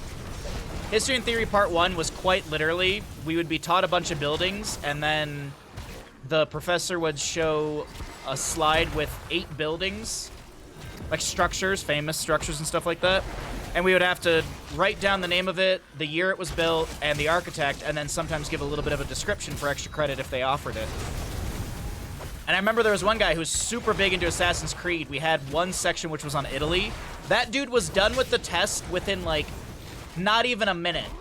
And it usually, you know, it wasn't like a crazy long test, but I mean, it still took some time. The dude was done with that so quick. Turns out he, like, obsessively played Assassin's Creed, and one of them took place in Italy, so he knew all the buildings, and, like, he knew all the buildings visually, and just studying for it was no big deal for him, so. I'll never forget that. I was like, see, video games do help. Video games teach. Good damage onto the Junkrat here as Malfurion will fall. First blood does go over to the side of the Horde. If that sways any Twitch gambles here, Side trying to get out of here. We'll be able to get that ally toss. Albatox with the Twin Flames, and this Junkrat's in a really rough spot. The Celestial Charge will connect, and Junkrat does go down. A trade here actually make it a double kill for the side of the Alliance. They lose their Malfurion, but they will grab this objective phase. Looks like the clear is going to be in their favor. Cure being displaced by Porky. So you have a Celestial Charge through. There's a Jet Propulsion from Blaze onto Shadow Moon. Big bounce in from Hogger. Liam gets a nice staggering blow onto the wall, and Brandon can't use the natural agility to get away.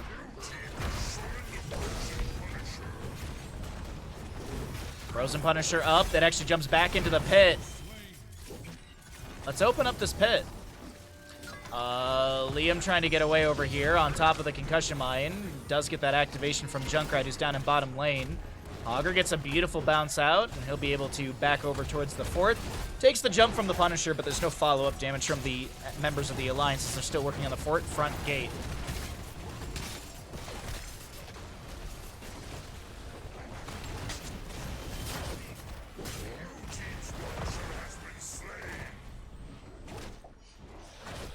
When I played Assassin's Creed 1 with the climbing on the buildings, I was so impressed that when I was out noticing real buildings and thinking about where you can climb. Yeah. Some people would say parkour. Maybe like a 360 gainer.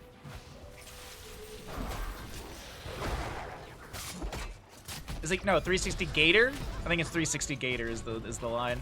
Anyways, Dead Talent here on the left-hand side. We've got a Jet Propulsion to the face of Shadow Moon, who throws out some shurikens, currently working on that mastery of shurikenism? Shuriken Mastery! Currently 57 out of 60 sacks on that one, so it should be done by the time we see our level 10s, or the stat cycle through the bottom of the screen. Wrath of Angiris will see the Tranquility, as well as Carrion Swarm. There's the Bunker for Blaze, as well as a Dragon Strike from Hanzo.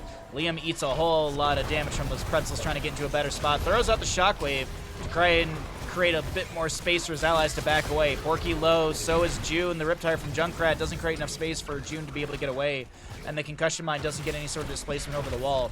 Next Punisher will be Arcane in the mid lane. Celestial Charge into a root. Tremor thrown over the wall, but the fort front gate is taken down, and it's an absolute massacre favoring the side of the Alliance here in mid.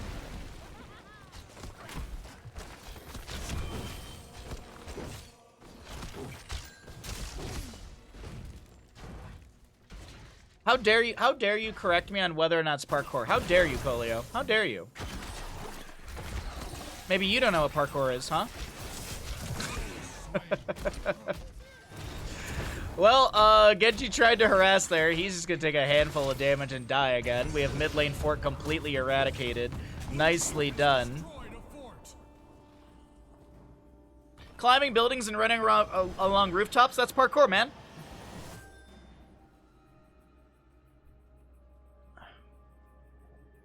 Haven't you seen those videos of people of running across rooftops and doing flips and stuff? You must be watching those videos on mute because the entire time they're yelling parkour. 8-2 in kills. What's up? Sorry, I almost said Bimpy out of just habit. What's up, Darth? How you doing, bud? Purely out of habit, when I see Morbius, I just assume it's Bimpy. Good scatter off the wall right there, and Sister healing into Garage. The Dragon Strike will come through. Porky trying to back away.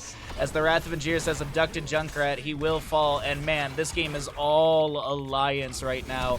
Root into Jet Propulsion off of the Night Rush from Mal'Ganis. Hogger gets a Hog Wild out. Genji tries to use the X-Strike to be able to back away, and he won't be able to do so.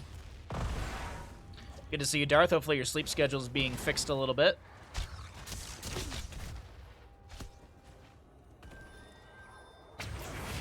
Arcane Punisher for the mid lane. Level 10, or excuse me, 10 kills to 2, 13 to 11 in our kills, or in our levels. God, my brain is backwards today.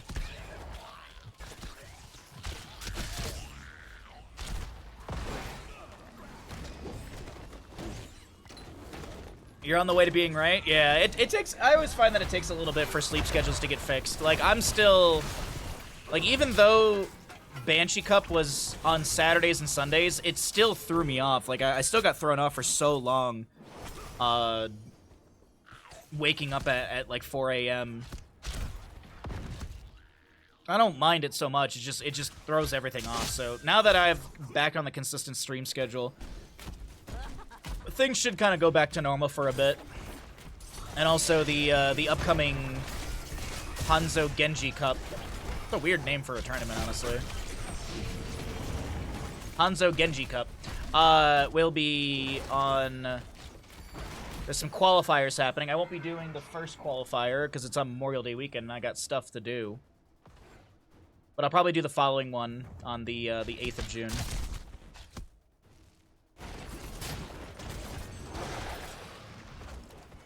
Shimada Bros Cup. I mean, why not call it the Asmodan Cup? Why not call it the Bandit Cup? See, those are better names. Hanzo Genji are super popular. I can understand it. It's whatever, but it doesn't roll off the tongue. Like Banshee Cup rolls off the tongue. Hanzo Genji Cup kind of feels clunky. But it's not my tournament. Blaze will be taken down here. We will be having the Baja Blast Bingo Bash in the future. Supposed to be short for HGC. Makes sense, but okay.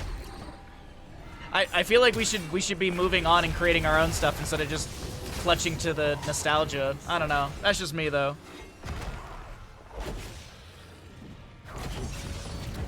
You like it? Oh, you're welcome. No, it just feels clunky. That's all. From a commentary standpoint. Staggering blow onto Weary Day here. Wrath of Angiris will abduct this Garrosh as he's going to be taken down by Imperius. Weary Day is going to be picked off by June.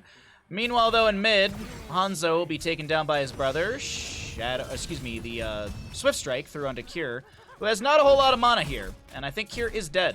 He's just literally buying time.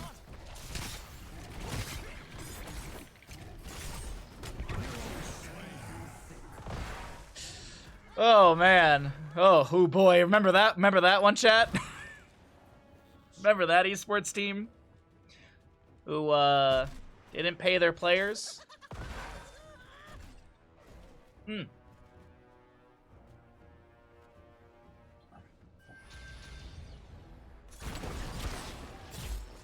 Tremor just going to be delaying things out in bottom, doing his best to defend here as the wave is being pushed up onto the fort front gate. Next Punisher will be Mortar in the bottom lane. Shockwave into a staggering blow. X-Strike from the Genji, and Mal'Ganis will go down. Gale Force Esports, or there were others? I thought and that esports team as well didn't pay their players or something. I thought Endemic had like issues as well. I remember the Gale Force for sure. But I swore there was another team as well. I mean, it's so many different esports companies that haven't paid their players. Oh, Wrath of Angiris was I don't know if that was just a disengage or just an attempt to maybe maneuver some of the enemies. Oh my god, the Horde are absolutely collapsing on the Alliance in the late game here. That should be a team wipe. Oh, not with Mal'Ganis back up though. Yeah. The logo of the spray over here, that one seemed familiar. But yeah, Gale Force, that one, I think that was the big one that I think we all heard about. I think the Endemic thing was like post HGC.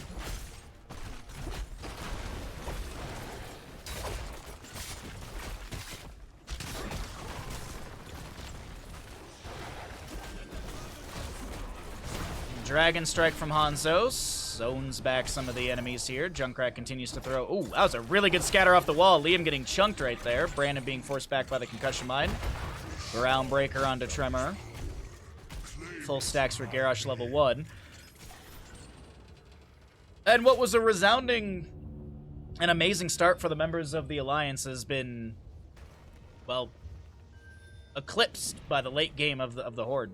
It's 12-12 in kills, but is a chunky level lead to the members of the Horde.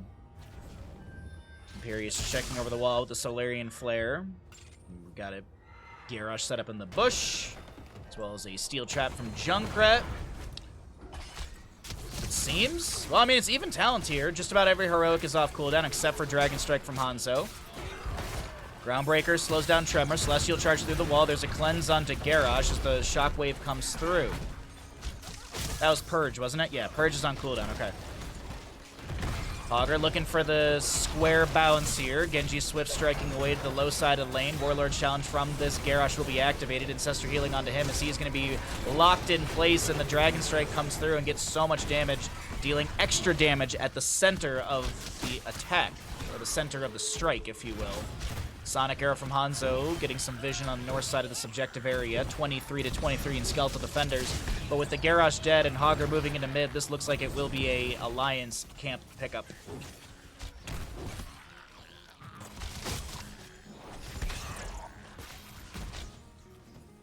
Impaler camp in bottom to be managed by Blaze. Albatox will make quick work of that with the stim activated. Gonna 38 the objective and grab another camp on the left and right side. Half a level to go. And Hanzo actually going to grab more campage. Okay. 20. This is giving the opportunity for 20 talent here on the right, though. You're going to be pushing into the enemy team who will have the 20 talent tier advantage for the defend. So, defender's advantage plus, I guess you could say. Okay, Hanzo finishes at the camp. Imperius triggers the objective. Mid lane camp is made into mush quite quickly. We've got cannonballs for Junkrat. Whoa, wait a minute. Whoa, that's a good Celestial Charge into Jet Propulsion. Root from Malfurion. Mal'Ganis didn't even dismount. Mal'Ganis was like, you guys got this. This is whatever. That's a nice, hefty experience jump as well. And now this will be Punisher in bottom lane, down to 50%, but the enemy team's got 20s, and they're going to just go ahead and run in through mid. They've got a camp or a wave approaching as well, so this will be mid keep going down for the Alliance. We'll see Imperius go Impervious. We'll have the Serenity, as well as the Seeker Swarm, Burn Notice, and the Dragon Awakens for Hanzo. Mid fort goes, or mid keep goes down. Bottom fort should be taken out as well. Punisher tanking the last bit of shots needed, or taking enough damage needed to push in this lane. Are they gonna go for keep here in bottom? Miniwave is arriving. This Punisher's super low in HP. The sidewall is taken down. If the Punisher jumps, maybe they can make a play off of this. The Celestial Charge into Jet Propulsion Root has been a really successful combo in this game so far. But it does not look like that'll be the case. It is going to be Keep Front Gate opened up. We'll see Fallen Shaman arriving at Keep Front Gate and top. Next objective phase will be here in about 3 or so minutes, probably close to the 20-minute mark in-game time.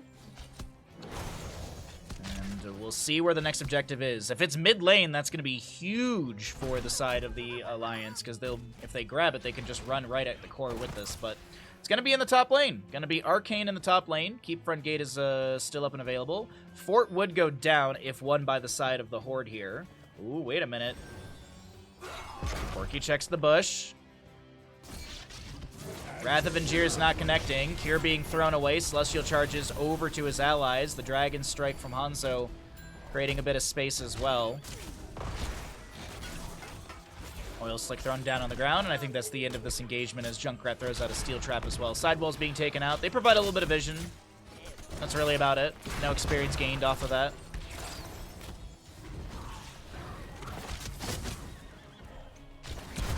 Looking at mid lane, waiting to see if Porky can step up here. Dominable should be off a cooldown. Lot of just CC thrown back to try and dissuade the enemy. Just taking a look around the map here really quickly.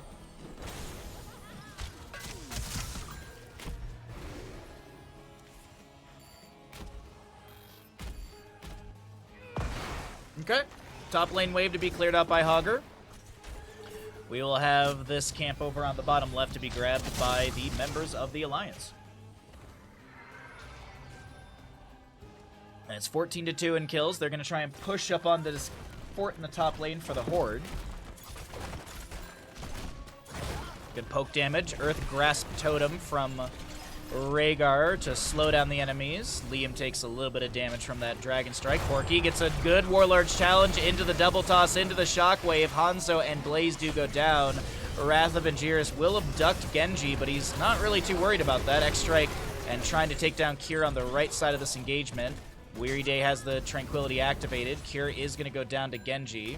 At least I expect him to be taken out here. Celestial Charge avoided. Swift Strike through, and wow, just gonna Just gonna wait for the final cut damage to actually get the kill. Little flex there from Shadow Moon on the Genji.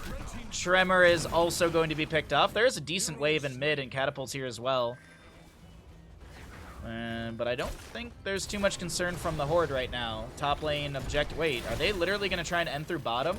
16. I mean, it's maybe. It's awkward. It's super duper awkward. Because Hanzo and Blaze are like 10 seconds away. Yeah, Mal'Ganis and Imperius are still respawning here. A decent wave has arrived, but Hogger makes quick work of that. The shielding scratch. The bottom keep does go down. Objective phase and top is up and available. Unstarted. Not started by any players yet. Okay. Porky tanks a couple tower shots here. The root from Malfurion. Indomitable activated. Jet Propulsion answers right back into Porky as he is tanking too much damage. I am very confused by that rotation, Porky. Okay. Garrosh is dead for 50 seconds. That's really awkward. We've got Mal'Ganis up in 3. Cure clears things out in bottom. It is a 4v3 in the top lane, and I think the members of the Horde are going to try and make a play off of this. The bunker comes down from Blaze, the no control from the Hogger, bouncing around to a few enemies. The Reptire from Junkrat has been summoned. It's going to get an explosion onto a few. The Ancestor healing onto Hogger gets that Farseer's Blessing secondary charge, or secondary trigger. Shockwave was used, connects onto Brandon. Dragon Strike from Hanzo will get that last little bit of damage needed as we have one kill onto Hogger. Uh-oh. Seeker Swarm found Rhaegar. A Night Rush to keep him in place longer. Fell Claws again at the end to get that stun. Celestial Charge won't connect, but Imperious Cure has enough damage, and that is an absolute horrible moment for the members of the Horde here. Shadow Moon's gonna maybe just try and end in bottom? Red team's core is under attack. I don't... Okay. Think they're just trying to get the backs or something, but... I don't... Yeah. Cure can easily clear this out. Shadow Moon is gonna get hit with a Celestial Charge. Activates to flex, Swift Strikes away. Top lane Fallen Shaman will be managed by Cures. He's rotating up. Porky's going to Hearth out. Junkrat finishes out the camp. Okay. I thought they might be setting up for a backdoor potential. Not the case. Fallen Shaman in top will not be cleared out. Maybe the tower takes care of it, but I think the main focus right now is pushing in through the top lane with the Punisher on the side of the Alliance to try and take map number 4 of the day. Dragon Strike from Hanzo. Keep in mind he's got that Dragon Awakens. He's already at 48 seconds of cooldown. So he gets those scatter cooldowns and such, as well as the auto attacks. And now we're at 21 seconds. There was like 20 seconds just removed off that cooldown from a good scatter. Fallen Shaman in top is still pushing against the Alliance keep. We've got a Shockwave. Night Rush is not working out for Tremor. Gets the Carrion Swarm. No! The Carrion Swarm is interrupted. The Punisher goes down. The Fallen Shaman was cleared out by the keep shots. We have Dragon Strike from Hanzo. Albatox is dead. And the 3 remaining members try and back away for safety. Top lane keep from gate, as I mentioned, did go down to that Fallen Shaman. Impaler that was grabbed by Junkrat. Pushes things up in mid. Have the Horde done it? Are they going to take map number 4?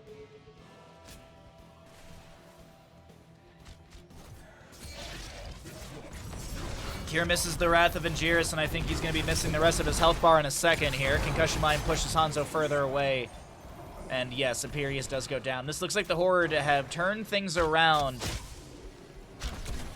Dragon Strike available for Brandon here. Gonna throw it towards his core, try and zone the enemies. Oh, that core root is really good onto Porky, who gets dropped down. Natural agility over the wall. We have 35 seconds left. 21 seconds left on the Dragon Strike already. Core shielding is dropping. Mal'Ganis is back from death. He's got Carrion Swarm level 20. He's going to be thrown, and that's a 10-second cooldown. Dragon Strike from Hanzo once again. The core shielding is dropped. The core HP is falling rapidly. A good scatter off the wall will take down Junkrat, but it's not going to be enough. The Horde will take map number 4. It's a 2-2 score here in our best of whatever.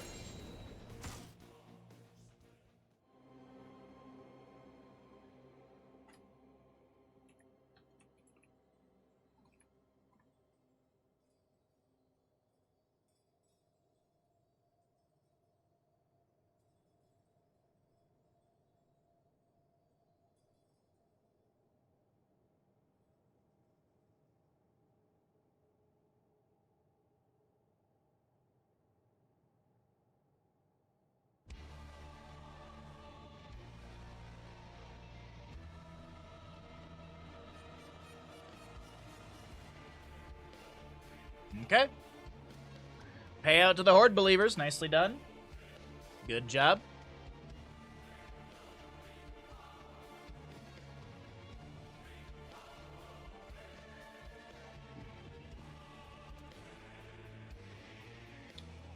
All right, let's get set up for our next map. And I will go grab a cup of tea. And we will do more HOTS casting in just a moment. 10.5k go to Bimpy and Detroit Donut. Nicely done. Nicely done. All right, let's see. Where we're going to for our next map, it will be Dragonshire. Dragonshire will be our next map. Still no Malthael today. We still have not seen... I was wondering if we'd actually see a Malthael on this map, but not the case. Actually, kind of surprised. There has not been any Malthael play so far. All right, as I said, I'll be right back. Consider subscribing to the stream while I step away and supporting the good boy that's Bandit. What's up, good boy? What's you doing? What you doing?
Why did you pick up Hades for GDQ? Did you try to submit to ESA? Huh?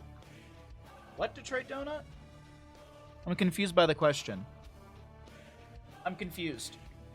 I'm not doing anything. What I'm not doing anything for GDQ speedrunning wise. I applied to GDQ for hosting. I applied to do hosting and read donations, and potentially be on a couch and stuff like that. Because I applied to I applied to Summer Games Done Quick to be a volunteer. I've never applied to ESA or anything like that, but speedrun wise, we had a sub goal during the subathon in early April to learn a speedrun and submit a time. So that's what we're gonna be doing. And the reason I chose Hades is because it's a game that I like. No, for hosting. To volunteer. I wanted to volunteer. No worries, yeah. Hades, hosting, same, right? You know, pretty close, same. But yeah, I'm waiting currently for GDQ to respond to me. I'm supposed to find out on the 19th or 20th of this month whether or not I'll be doing hosting at Summer Games Done Quick. We'll see. But yeah, who knows? We could fall in love with speedrunning. It could be like a gigantic jump in our channel viewership and stuff like that. And who knows? Maybe in the future, Hades 2 is a speedrun we do, and then maybe I apply for GDQ in the future to be a runner. But right now, the bucket list item is to do hosting. It's been a dream of mine to do hosting for GDQ. I've been quietly judgmental during some GDQs, like where there's like a host reading donations. I'm like, I would have done that better.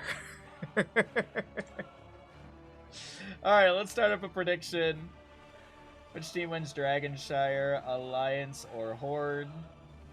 All right, let's go ahead and get into this, everybody. Thanks for hanging out. Heroes, prepare for combat. On the left-hand side of our best of whatever for the NA in-houses, we've got the members of the Alliance, Akir Falstad, Porky Murden, Liam Blaze, Weary Day Rhaegar, and Brandon Lunara. Right side of the map, it's going to be the Horde. We've got a Crom, Brightwing, Albatox, Chromie. Yeah, boy, playing Hogger. We've got a Tremor, Johanna, and Psy playing Sylvanas. There is your Twitch prediction. Go ahead and get your gamble in if you are so inclined. If not, whatever, I guess. But let's go ahead and see what happens here on Dragonshire. Map number 5 of the day. Appreciate everyone who's hanging out, checking out the stream, lurking, chatting, all that good stuff. Thanks for being here, and thanks for supporting the channel. Chromie goes Time Walker's Pursuit level 1. We've got a Gathering Storm Falstad, which means Q build. Feral Heart Rhaegar, block stacks on the Muradin. We'll see Might of the Banshee Queen level 1 for Sylvanas, Hypershift Brightwing. Hogger gonna go into On the Prowl level 1, so pretty standard across the board. Stim for the Blaze. Okay. Decent poke damage onto the Brightwing. Rhaegar goes in for a bite on the butt, polymorphed by Crom. As Weary Day is trying to run on out of here. There's actually Lunara going down in the bottom lane to Chromie. Meanwhile, over here in the top, the fight still persists. Crom taking a heck load of damage. Brightwing will fall, but so does Weary Day on that Rhaegar. Porky Muradin goes down. Cure. Ooh, he gets the barrel roll in time. If you did not know, barrel roll, dash forward, and grants a 185-point shield. That's where that, if you're like, wait, how did Falstad get shielding? It's actually on his barrel roll baseline. We've got 669, nice, to the Horde 100. Okay. We got odds. We'll see if we can increase that payout.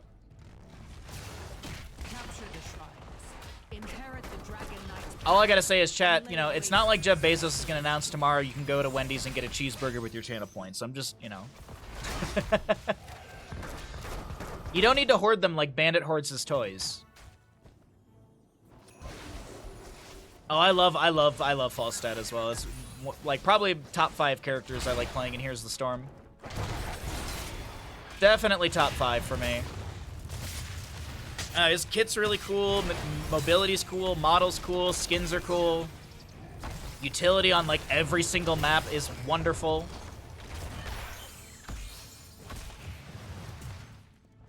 I've got to maintain my healthy horde when you add Kiss from Baja. I will never add Kiss from Baja. I'm letting you know right now, Crush. No need to hold on because that's never happening. Just like how our hot tub stream is never happening either. Whenever I mention the hot tub stream, our subscription count goes down weirdly. 27 stacks for Falstad. He did go into Hammer Gains level 4, so he's got a little more health sustainability as he clears waves with those auto attacks. Is 20%? 20%. A little bit of pressure on a Tremor here in mid. Weary Day in wolf form is going to just run back up over towards top. Lunara in bottom is soaking up. Albatox with damage over time. Gets out alive. I honestly thought that Chromie was going to die to damage over time from Lunara, and that wouldn't be able to hearth out in time. The Parrot Falstad skin, yeah. I love the Spectral Buccaneer skin. That skin is my favorite. It just looks so cool.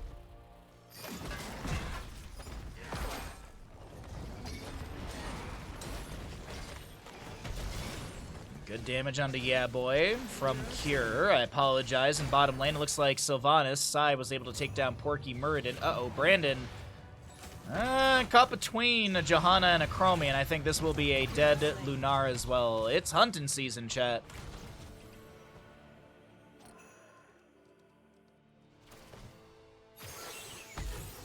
Denied. Yep, denied, indeed. Absolutely. All right, we got some good channel points on the line for this game. Thank you, everyone, for participating.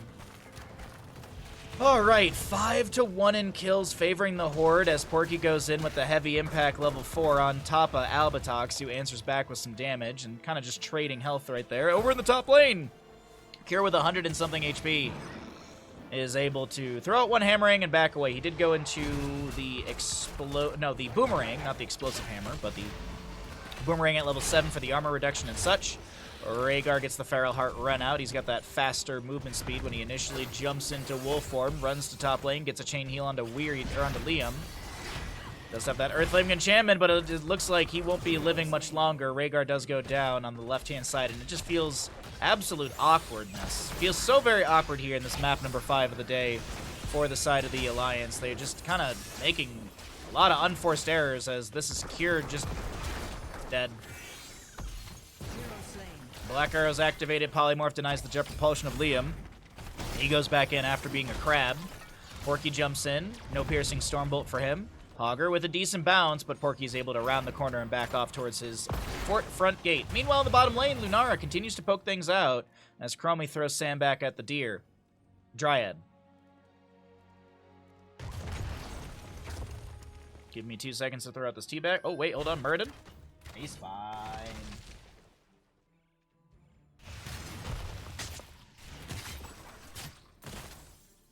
Oh. Alright, there we go. Sorry. I hate drinking tea with the bag still in the cup. I don't know what it is. It just feels inconvenient. Porky jumps into bottom point, putting pressure onto Tremor. Rest of the allies have arrived. Iron Skin activated by Johanna. She's trying to back away through the slowing sands. Unfortunately, she will be unable to back out. And Dragonite, though, does get picked up, so Johanna sacrifices herself. The Horde pick up the Dragonite, and we'll start opening things up in mid lane. Taking a peek over in top. Jet propulsion from Liam not connecting.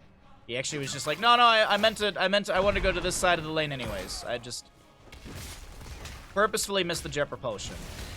Another flame breath out from the Dragonite. It gets almost the fort front gate. It gets the entire fort front gate in mid.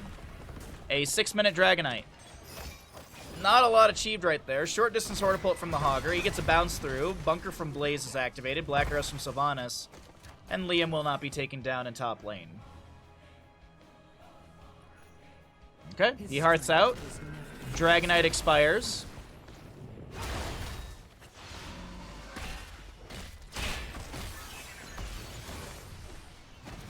Just suck the bag, that's where the flavor lies. Lays? Wait, what?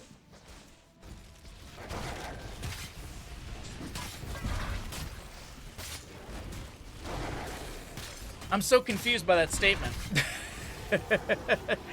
It's going to be a Gust, Haymaker, Bunker, Ancestral Healing, and Leaping Strike. On the right, it will be a Blink Heal, Slowing Sand.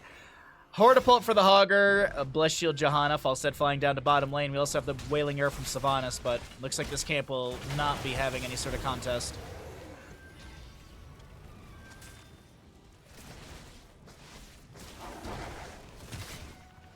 Okay.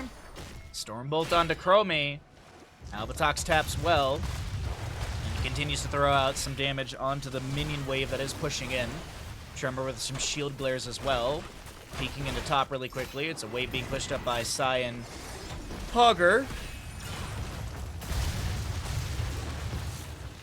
The teabags suck out the juice. No, worry about drinking the... No. Ew. That'd be like straight lemon lift spices and stuff. I feel like that'd actually be really nasty. Prepare yourselves, heroes. The shrines will soon be out. Wailing Arrow. Bunker from Blaze is unavailable, but as I mentioned, he was silenced from the Wailing Arrow. Decent damage, and Blaze will go down. The Horde finding their 8th kill of the game here in map number 5. Hogger gets an awkward... Well, no, I was going to say it was an awkward bounce, but it was actually perfectly done off the corner of that sidewall. Gus from Falsettus, he does get the Ancestor Healing. The Punish, or the Sin's Exposed, not reducing that ancestral value. Kier does tap the well. Dragonite phase up and available. Porky Dwarf tossing back in. Currently have a Condemn from Johanna pulling him back in. Haymaker pushes Tremor back. Haunting Wave from Sylvanas. No teleport activated into the enemy team, but this Sylvanas very low on it.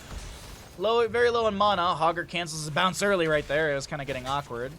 Lunara holds the bottom lane. Speaking of bottom lane, Chromie's still trying just to clear up against Brandon. Gets a bit of damage onto Lunara. She'll poke onto the fort. Time stop. Doesn't do what Chromie was hoping for as Lunara wiggles through all that sand. Porky having to Dwarf Toss out of top lane, let his trait kick in so he can heal up a little bit.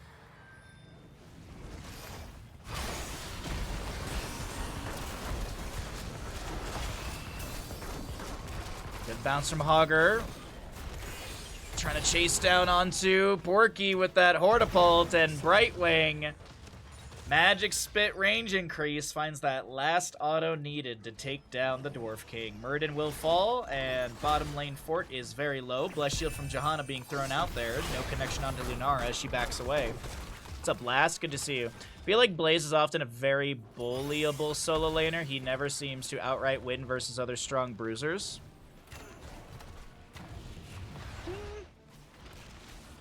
I mean, it's kind of hard to say. Like, I think Blaze definitely gets great value. He's got wonderful utility for his teammates with Bunker.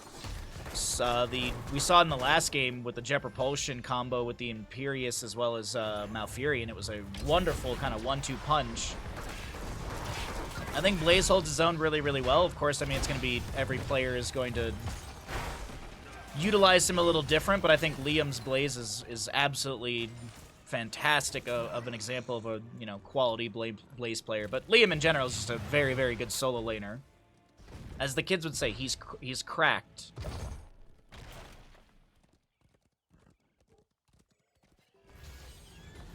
Johanna going for the channel, but there's a delay from Cure hammering. Yeah, like it's some solo laners like Malthael, you want to brawl as much as you want to brawl a bunch because that's your whole thing. Like Leoric, he wants to brawl a bit because he's got Drain Hope and stuff like that. Meanwhile, Blaze, like, he's got his own self-healing, but you're holding your lane, and then your big utility, in my opinion, comes in the team fights. That AoE Jet Propulsion is massive.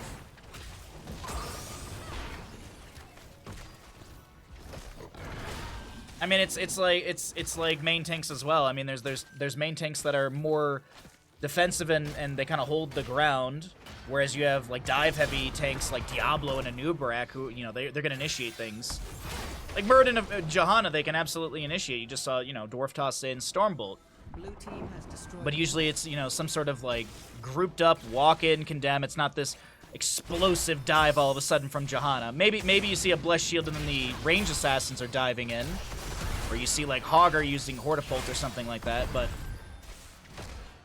different playstyles, different characters for sure. Like I wouldn't use Sonya the same way I would use Malthael in a solo lane. Lindy, thank you for the tier 1 for 24 months. Thank you for the first sub of the day. Appreciate that greatly. Thank you for 2 years of support in the stream. We'll resend your alert after game. Bunker in top lane. He's going to get a Jet Propulsion right out of that into a few enemies. Ancestor Healing coming out from Rhaegar just in time. A little bit of healing mitigation as well with that Sin's exposed. Currently have Falstad being chased down by Hogger, but the fight in top lane. Saw the Haunting Wave being thrown in. The Black Arrow's activated, but no further chase.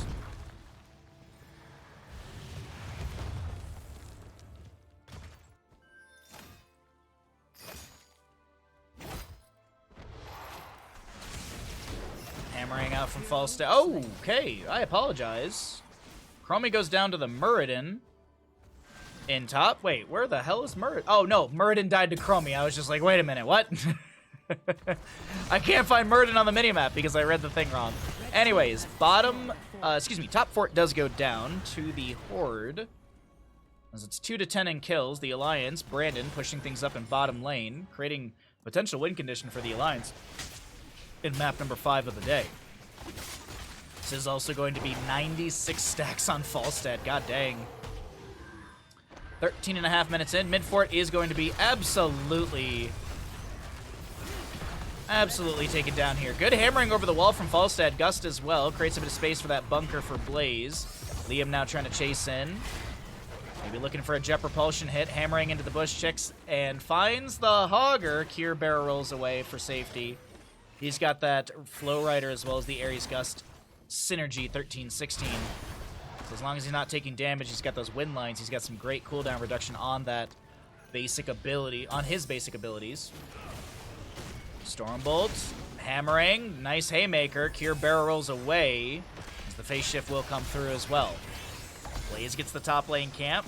or the top lane Shrine.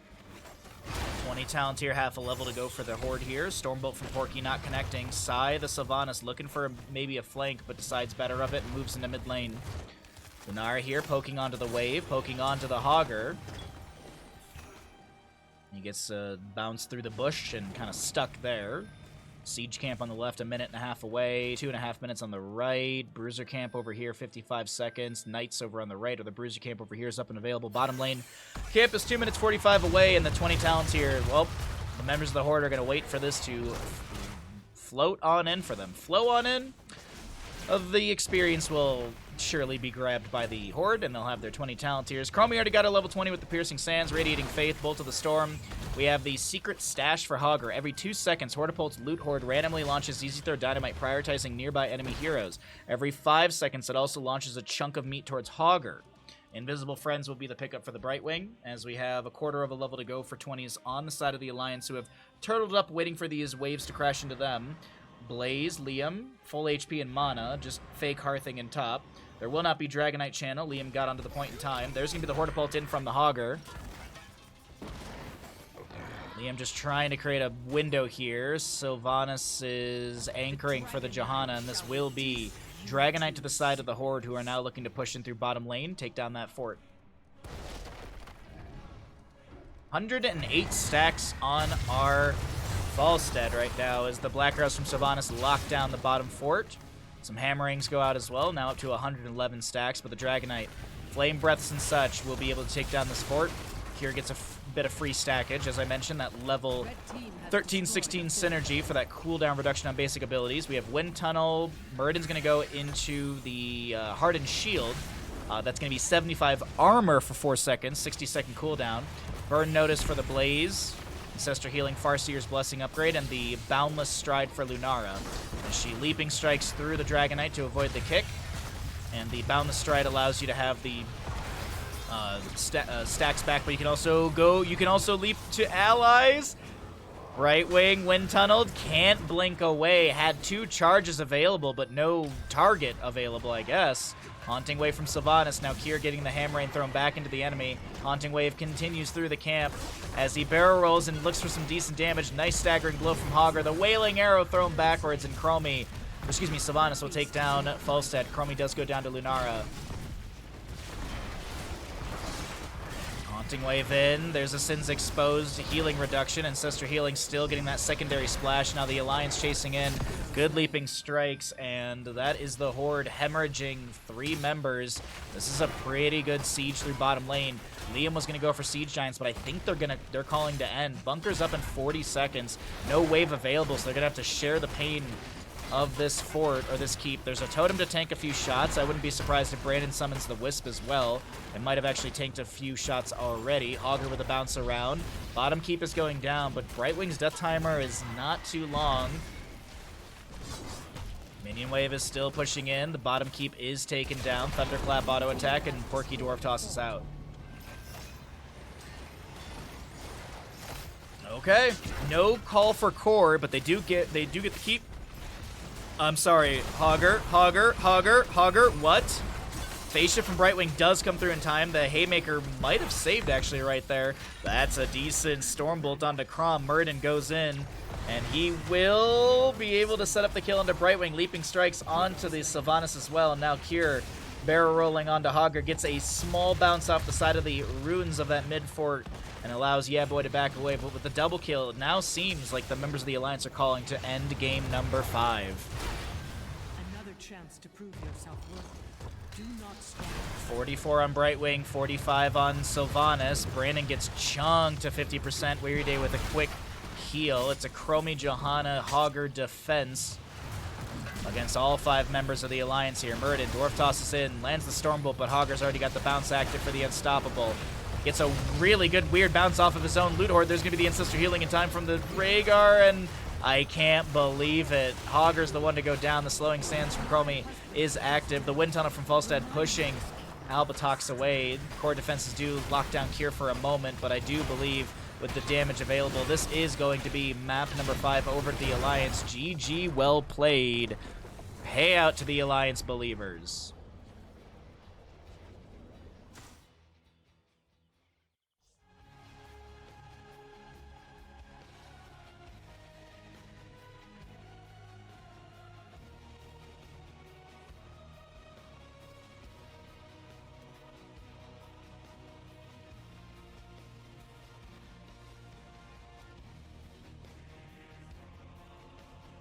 Augur with the highest heroic damage in the game. Wowee. And, like, by a significant amount, by, like, 7k. That's wild, man. You could say it's hog wild.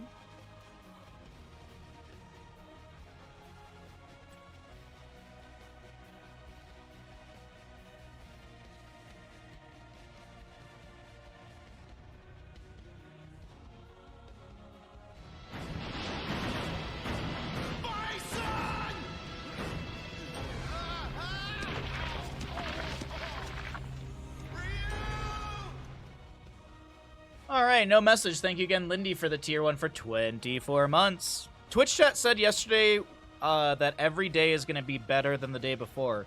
And, when does that start? Alright, let's get set up for the next map, everybody. Let's get set up for our next map. Let's see what we got going on here. Tomb of the Spider Queen. Nice. By the way, Lard, I don't know if you heard earlier, I was mentioning Did that load up? It did. Okay. I was looking up the how to get the golden chocobo in Final Fantasy VII OG, and it is very involved. I didn't realize. I thought it was like just do a bunch of chocobo races and get a golden chocobo. I didn't realize you needed like 60,000 gil. Yeah, it's like 60,000 gil, and then you have to do like all this and that. Is there like a speedrun tech that I can do? I swear someone was saying that like there's like something you can do. There was someone that was saying that there's like something you can do to like speed run it or like cheat it or something, or cheese it. That, yeah. There's specific steps to get it quickly. Is it easy to do it quickly? Or is it still like really involved? I honestly thought it was just race a bunch of chocobos and like, you know, hold down page up and page down and be done with it. The cheese is part of the breeding. Oh, really? I swore someone mentioned something about like cheesing off of like emerald weapon or something like that. Oh, go kill the ruby weapon instead, and the reward is the golden chocobo. But don't you need? Isn't ruby weapon like insane to kill? Ruby weapon. Apparently, there's a lot of ruby weapons in different Final Fantasy games. Location Golden Saucer Desert.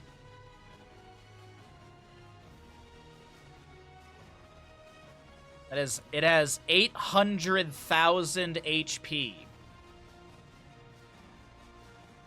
Just do speedrun strats. What are the speedrun strats, Stark?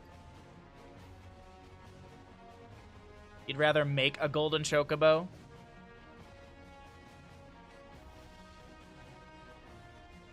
I would seriously consider speedrun strats for it. If like the speedrun strats are super easy, sure.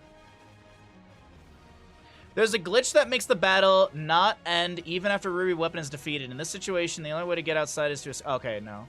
I thought the glitch was gonna say the speedrun tech.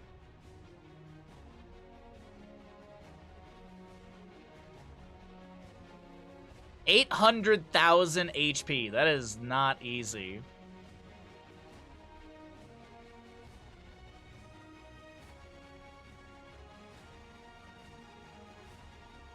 See, speed run Ruby Weapon FF7.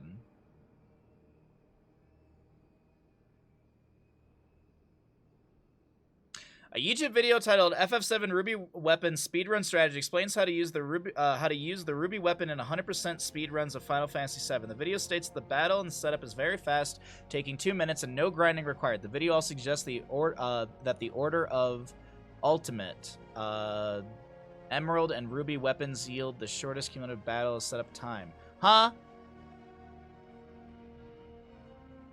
Paralysis. Ruby weapon is weak against paralysis status effects.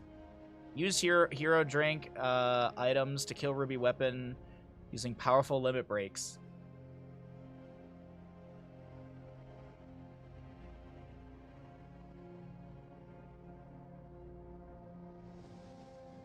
Alright, let's get into another game. When I last beat Ruby Weapon, I got Barrett to 7,777 health. Did hit limit and then copied it with a mime over and over until he died. Huh! Interesting. Yeah, just do speedrun strats. Alright, Tomb of the Spider Queen will be our next map. We've finished out the ads. Let's upgrade that. Which team wins Tomb of the Spider Queen? We've got the Alliance versus the Horde, and we're going to be heading into map 6 of the day. Let's go ahead and get on into it. Prepare yourselves. The battle begins shortly. On the left-hand side, we've got the Alliance here, ready to go. With a Madara, Chromie, Liam, Hogger, Crom, Brightwing, Holpaka, Lunar, and Diablo to be played by Tremor.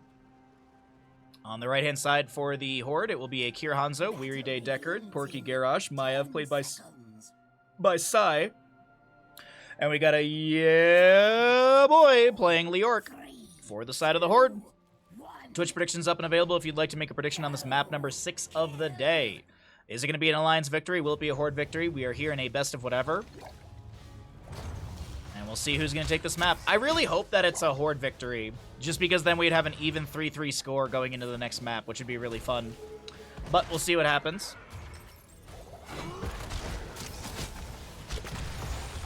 You've never... What? I just looked over at Twitch chat and Garrosh just absolutely got bodied. What happened, Garrosh? What happened, bud?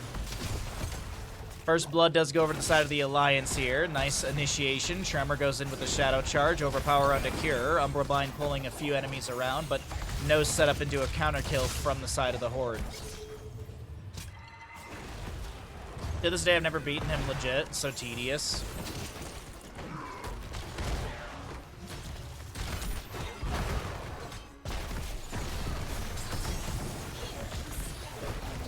Okay, Diablo goes down. I'm reading about Ruby weapon stuff in Twitch chat. I need to focus in. Maiev, Diablo... Excuse me. Maiev, Diablo. We'll have Maiev taking down Diablo and Brightwing as we rotate down over to bottom. Yeah, boy, pushing up into the Lunara. The Wisp is going to get vision of Porky down over here and gonna just micro this around, and Hopaka will not lose the Wisp to the Garrosh. It will die to the duration. How long is the baseline duration for Wisp? It's like 20 seconds? 45 seconds? Wait, what? Wait, really?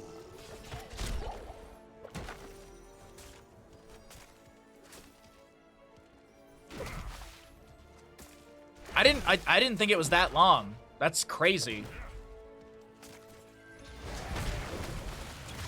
Leoric getting jumped on by Diablo. Lunara provides some decent damage, but no kill onto the Leoric here in bottom.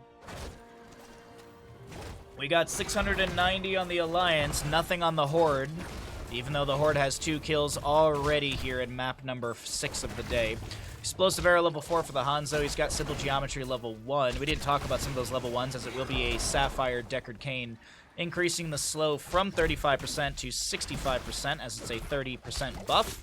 We also will see Potion, or Rejuvenation Potion for Deckard Cain, which is going to restore 15 mana and heal for an additional 133 over 3 seconds. Okay.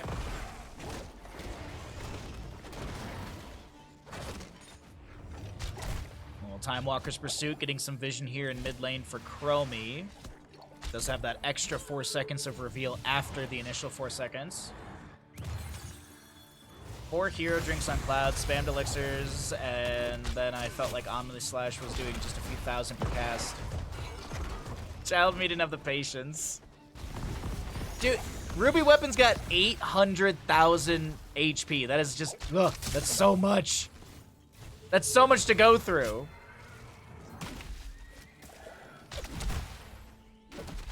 I don't think I have, like, any spell that does that much. That's why I was like, well, if there's a cheese, then I'm in for it, man. Sapphire from Deckard Cain, a good scroll of ceiling as well. Madara trying to get out of here alive. The Groundbreaker's good, and another kill for the side of the Horde as we have an ally toss onto Maiev. A whole heck load of gems are dropped. Can Liam pick these up? The enemy is zoning these away. Hogger, he doesn't get the bounce through. The Hog Wild is just a touch too late, and that will not be. That'll be gems just being lost right there. That is unfortunate. All right, whoa, 690 versus 27,000. All right, well, we got some last-second believers in the Horde. I appreciate it. Maybe some people want to throw in and match that Horde belief. If not, well, if the Alliance wins, it's a massive payout for the Alliance believers.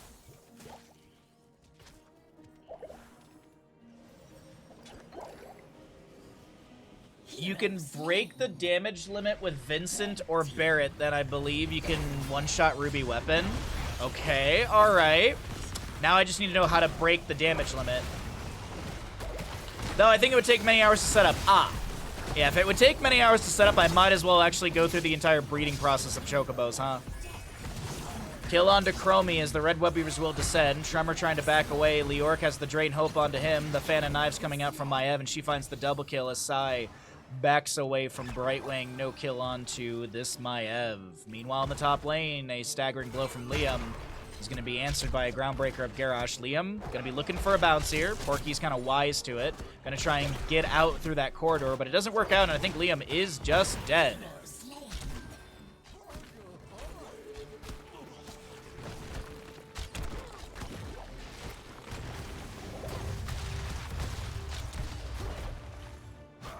Alright, well, with the multitude of kills over to the side of the Horde, and the Web Weavers pushing in, getting some fantastic siege value. Let's cycle through the other numbers. Hogger's about to respawn, top being defended. Scroll of Ceiling with the Sapphire slowing down Madara and Tremor. There's a Warlord challenge to stay while and listen. And Chromie gets the phase shift from Brightwing, but here's an immediate Dragon's Arrow into the Brightwing, pulled back by that Umbral Bind, as well as Madara trying to get away. Sidesteps the Stormbow, but doesn't sidestep that arrow to the face, and that is a double kill to the side of the Horde, who are looking dominant here in map number 6 today. Oh, I apologize. Lunara does go down in mid lane to Leoric. That's another 5, 10. Oh, 14 gems or so I think were dropped right there. This is just awkward as the Horde have... Well, they're going to have enough for another turn enough of yeah boy in bottom lane, and this will be a boss plus Webweaver call, I assume.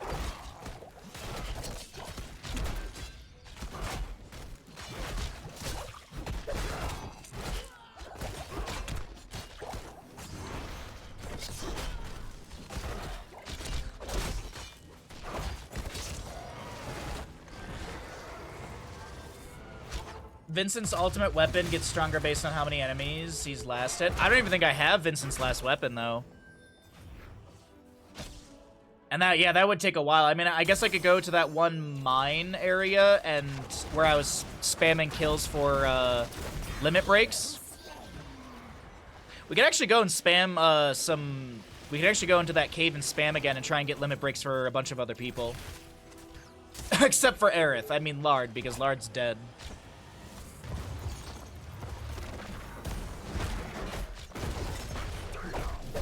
Tremor gets the phase shift from Brightwing. Porky now trying to back away. It's 10-3 in kills.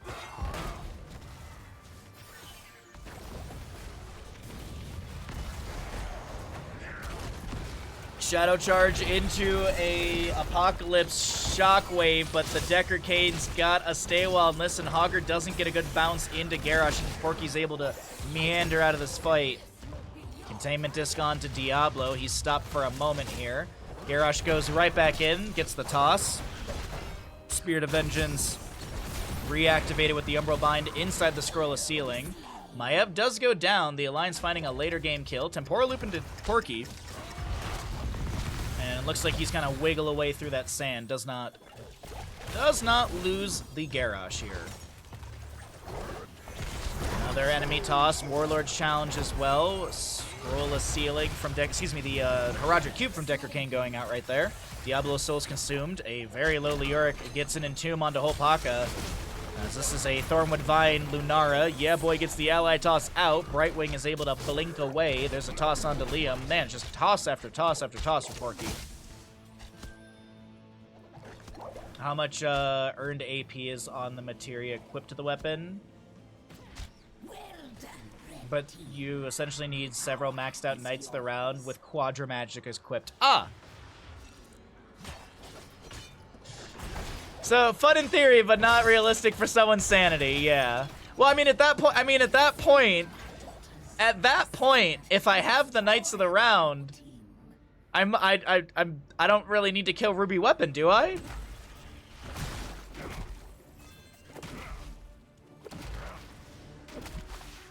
Because that was the whole reason we were going to try and kill Ruby Weapon and cheese it, so that way we could get the Golden Chocobo faster.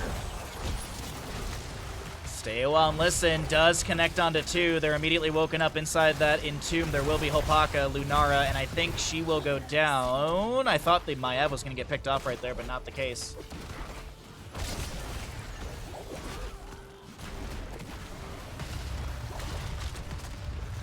Webweaver continues to push in through the mid lane. Decent damage from the Horde right now on this keep. 9.5 minutes in. A lot of siege value's already been achieved here through top and mid for the Horde. 13-4 in kills. It's a dominant game, number 6 here from our right side crew, and it looks like we might have a 3-3 overall score, but it's too early to call. I feel like I'm one of those news sites or news channels on November 4th. It's too early to call. Let's check in with every single state. Too early to call. Too early to call. Too early to call. Then why did we go and check in on every state, newscast? It's because it eats up time on the broadcast, because literally we need 24-hour news cycles nowadays. Timeout is still going. Chromie finally lets that fully elapse, and she will be taken down. The Dragon's Arrow just as Containment Disc ends here. Taunt onto Brightwing. She falls as well. Liam scouted out, I think, here. Yeah, Liam scouted out, and this is a awkward flank that's not going to work out. Stay while and listen onto... Ooh, wait a minute. Liam's going to be able to... Nope. Scatter off the sidewall. Hopaka goes down as well. The blue Webweavers were summoned, but these shall do little to nothing.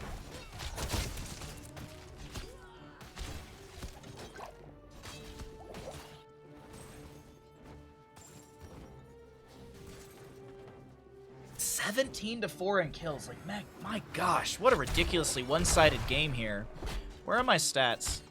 Nearly 10k in experience from heroic kills. About a 13,000 difference in experience overall between these two teams. A 3-level lead. Talent tier advantage.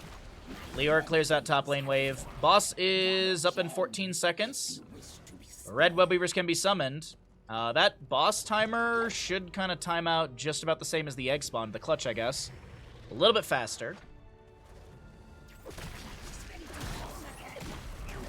Indomitable activated. Toss Warlord's Challenge. Goodbye!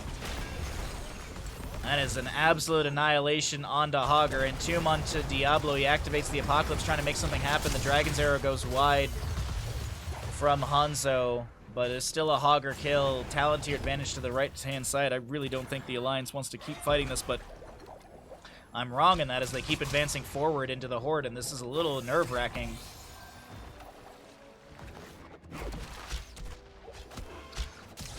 "10 seconds on Hogger death timer." Oh, wait, hold on. Did someone get caught out?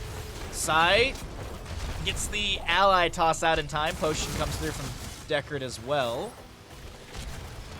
Throwing some shapes down on the ground. Weary Day trying to zone. The Hogger has respawned. Boss is fully leashed as well, and it looks like Porky's going to start turning in here. I think they need... Well, they actually have 89 out of 60. They need Leorc's 41 for sure. But still has 16 talent tier advantage to the Horde. We got a Containment disconnecting onto Hogger. Garrosh activates Indomitable. Hogger just respawned, and they take him down once again. Leoric pushing things up in mid. This is just absolutely so hard. This is so difficult to come back into, but it's 16 talent tier finally picked up by the side of the Alliance. They don't have their Hogger for 24 seconds, and it looks like they are going to go for broke and go for the boss pit. There's an Entomb from Leoric creating some space. The boss will be at 50% and leashed once again. Dragon's Arrow onto Lunara, and some Fan of Knives will be connecting onto Hopaka here. Umbra pulling the enemies are around. Crom so very low. A scatter off the wall. The Fan of Knives actually get that kill. The Apocalypse from Diablo as Porky is going to be pulled back into that, but the Stay While and Listen comes through. Tremor gets the Shadow Charge out, and another couple kills go over to the side of the Horde. It is 21-4 as the boss will be started again. They got the bottom lane fort, though. That finally did go down.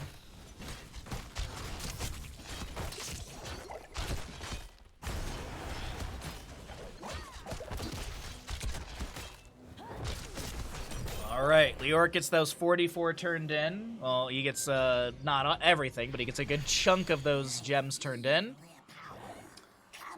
All right, Webweaver plus boss. This could be the push in for the Horde here to make it a 3-3 score in our best of whatever today. Good look at an even score between these two teams. It's a 4-level lead to the Horde as they have 20 talent tier advantage. Bullseye, Respect the Elderly, Titanic Might, Shadow Orb, Shadow Strike, as well as the Burning Despair. Dragon's Arrow goes wide, very wide through the enemies. Webweaver has arrived through the top, mid, and bottom. Staggered out it exactly as that. Containment Disc a little shy of Mater right there. Boss is below 50%, but the Webweaver in top lane is fairly healthy here. Toss into the stun of the boss. Tremor trying to get out of here, but that should be a dead Diablo. He actually gets a Shadow Charge out. Still will go down to Leoric. Stay well and listen. Big damage onto Garrosh. He falls as well. The core shielding has been dropped, and it's going to be a few members of the Horde dropping as well. Right Wing dead for 45. Hogger gets a pretty decent bounce around here, and we have Hanzo getting picked off by Lunara. And okay, all right. The Alliance, they hold strong. They get a couple kills in this late game. Good staggering blow up against Deckard Cain. Weary Day now trying to get out of here. Yeah, boy lands the Drain Hope, but I don't think it's going to be enough. And Deckard Cain is going to run to the left-hand side of the map to kind of delay out the enemy from moving to the right to be able to get siege value. Bonk!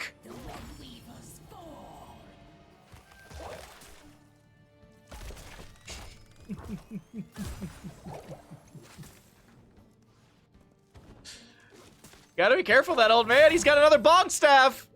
My altar awaits the gems. Bring them. Phase shift from Brightwing bolsters the health of Hopaka. Deckard Cain delaying out the inevitable.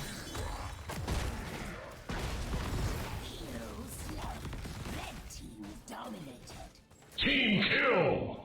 I mean, that late game experience is humongous for the side of the Alliance. It's now a 9k difference overall in experience, about less than 1,000 difference in just heroic kills. And the Alliance will have 20 talent here. They have enough for a turn-in. They're second of the game, and they will be able to get this. It is going to be the Piercing Stance for Chromie. She's already had that. Invisible Friends, Intensifying Toxins. Will have no control Hogger and Diablo. What are you going to be picking up here? Lord of Terror? You going to go for the Dying Breath? Going to go Hellgate? Probably Hellgate.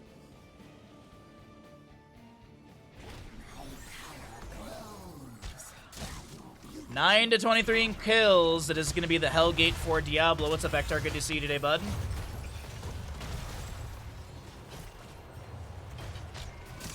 Yeah, Deckard could have died faster. He definitely could have. 6 seconds to go on his death timer, so it kind of works out in hindsight, but no, I definitely agree with you. He could have died faster. He could have ran at the core just to be able to die. There was a bit of me that was thinking that he was going to try and get out, but then it was like, all right, are we memeing around trying to take down Lunara? Because that's not happening. Hellgate into the top lane.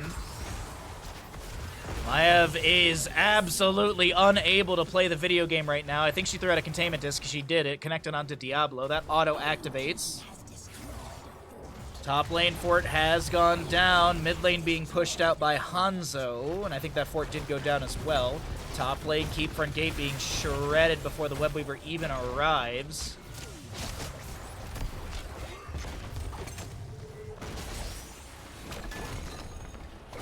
Okay. Potions being thrown out here. Diablo activates Apocalypse. Indomitable for Garrosh. He steps back into a potion. There's the temporal loop onto him. Stay well and listen from Deckard Cain. Porky trying to get that blood craze for a little extra self-healing. The overpower. Porky gets another self-heal. Hogger goes down, but Porky shall be traded. Top lane keep will be taken out here. Are they going to look to go core? I don't think so. Okay. And just like that, within, I don't know, 3 minutes here, the map is dang near equal. There's a 1 keep difference through mid.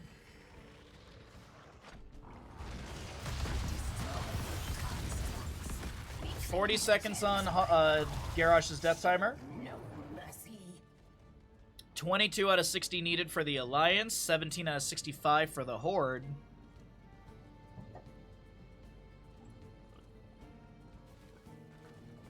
And kills all abound. 11 to 24 in kills. God dang.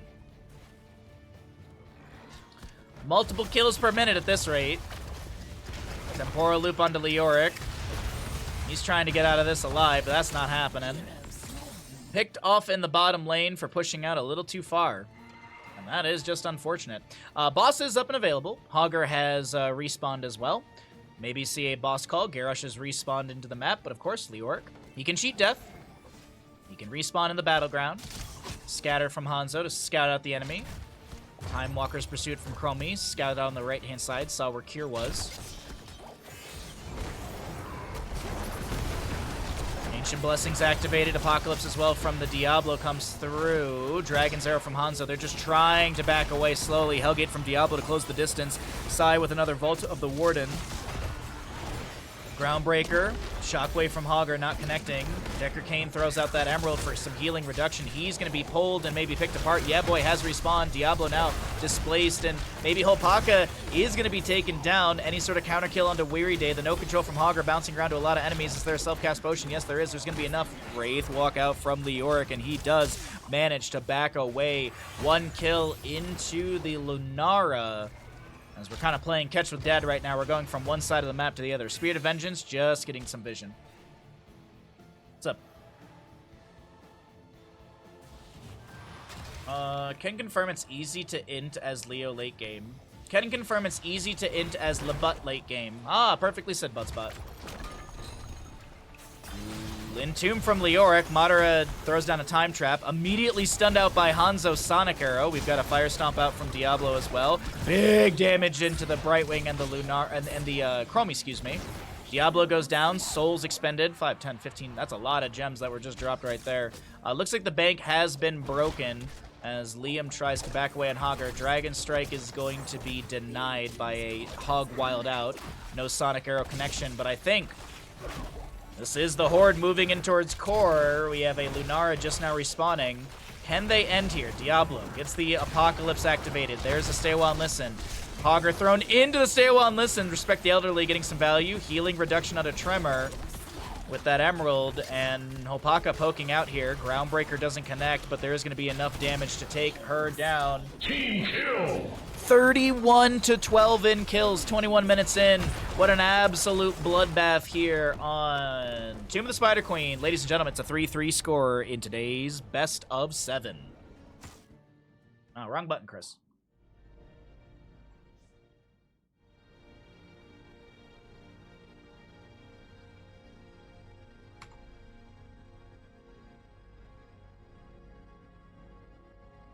Lard right now. Money, please.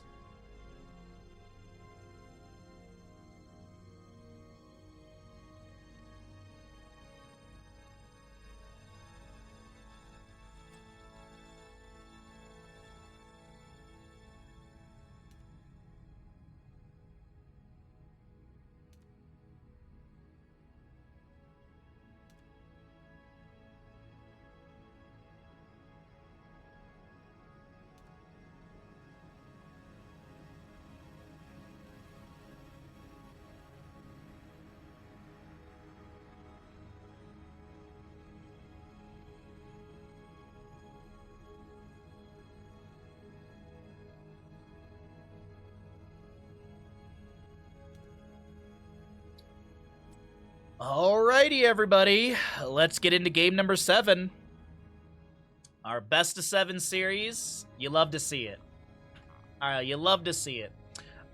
Before we get set up for our next map, now's a good time to remind you that if you have Amazon Prime, you've got Prime Gaming, and if you've got Prime Gaming, you've got a free sub here at twitch.tv/Bahamut Gaming. You can get yourself some ad-free viewing. You support the channel. You push our sub goal up further. We are currently like 4 subs away from our current sub goal. So if you'd like to push that sub goal up, if you'd like to support the stream, it is very much appreciated. But we are going to go ahead and get set up for Battlefield of Eternity here. But yeah, now's a good time to remind you to subscribe to the stream. I'll see you all in a minute or two. Okay, there's that. There's that. There's that, and nope. That. There we go. Sorry. Eye is so itchy. Alrighty. That's all running. That's all good. Let's go ahead and see how things unfold.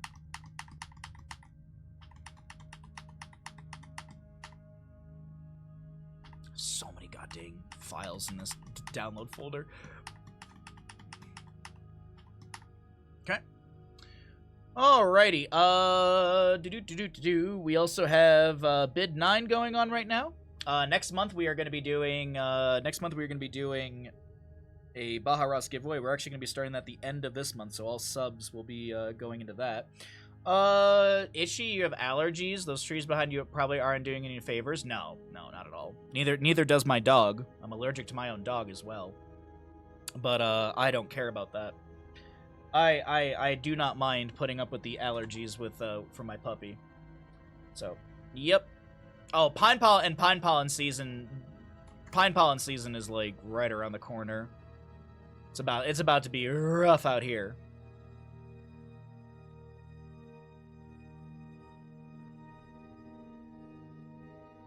There's days when the wind kicks up in the pine pollen in these trees, like you can just see like a cloud of green move across the window, and it's like, oh god.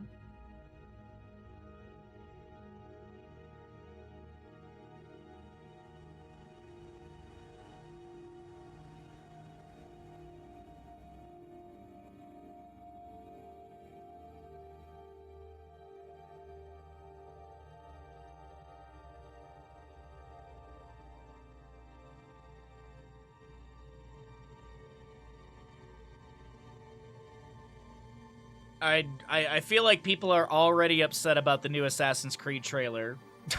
I feel like people are already upset about it. A woman in my Assassin's Creed? No.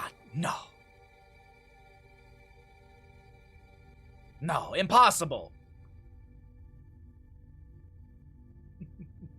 I have a feeling people, yeah.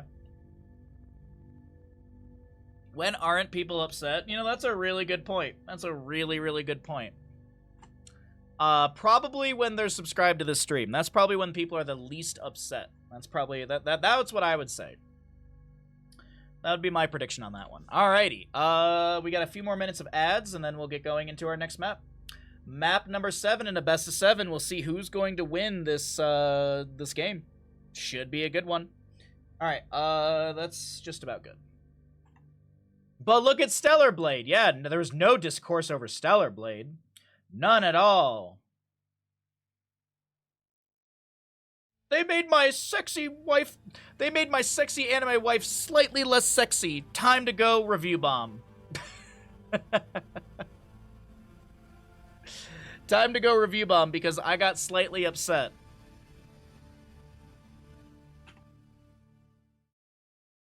Hello? There we go. Hello? Prepare yourselves. Stupid sexy Flanders. All right. Map number 7 in a best of 7. Let's get a nice big chunky gamble on this one. Who's going to take the series, ladies and gentlemen? It's a best of 7 series now as we are here into Battlefield of Eternity. Who is going to win this map 7? We've got on the left-hand side the members of the Alliance with a Greymane Madara, Porky Muradin, Kier Genji, Shadow Moon Blaze, and Weary Day playing Stukov. Over on the right, it's going to be the Horde. This is going to be a Liam Urel, Tremor Johanna, Hopaka Li Ming, Sion Rhaegar, and Brandon to play Hanzo. Did teams change? Homie, they're in-houses. The teams have been changing for the last 6 games. What you talking about, Willis?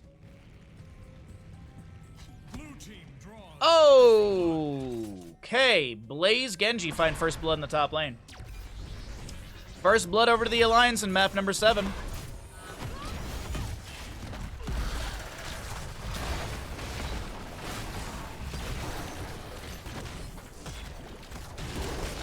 Streamer called for chunky gamble. I put in points. Let's go. We got big odds. That's nice to see.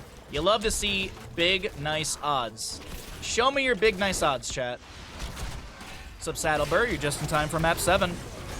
A Greymane goes down. It's a 1-for-1 so far. Li Ming was picked off earlier in the top lane. She's already respawned. Death timer's low. There's a rotation down for this camp a few seconds too early. They turn around and try and take down Porky on Muradin as he is backing away, letting his trait kick in, getting some healing from Stukov. As Genji has to switch strike away. Big, juicy, voluptuous odds.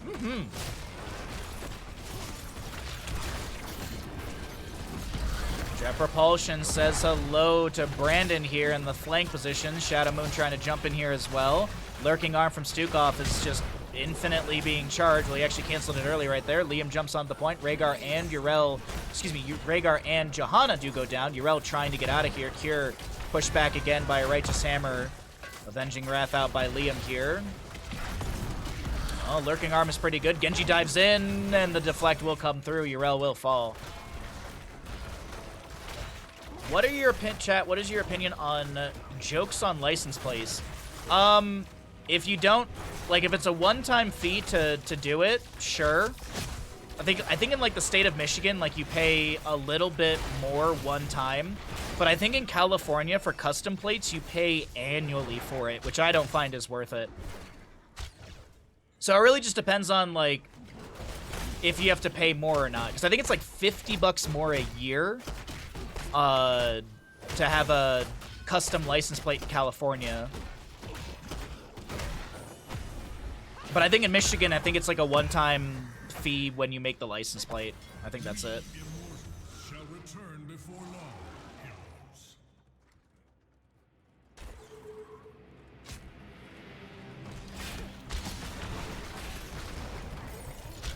I mean, I've seen some joke license plates where I'm like, ah, nice. There's one of my neighbors has a license plate that it's supposed to say one thing, but I keep reading it as Thought Doctor, like THOT Doctor. It's not, the spelling's not close to that. I'm not doxing my neighbor, but the spelling's like, every time I glance at it, I see Thought Doctor, and I'm like, no, you're not.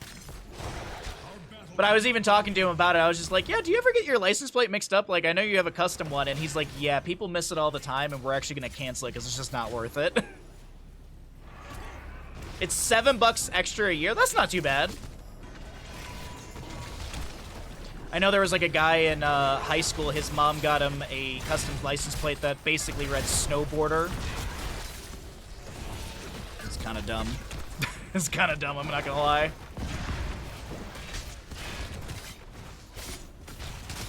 There was one like joke license plate I saw recently that I'm blanking on, but I remember having a good chuckle. A sensible chuckle. First objective phase will expire or will be done here, and it looks like Belith will be going into top lane, one over by the side of the Horde.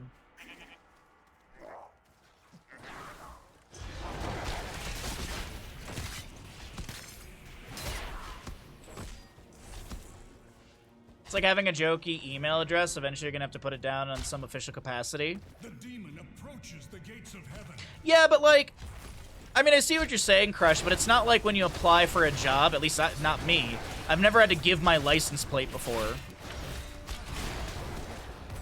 So, I don't know. I also made a professional email for when I apply for non-streaming jobs. I have 3 emails. I have a streamer email, one I made for professional, and then one I've just had forever. He will rise again in time.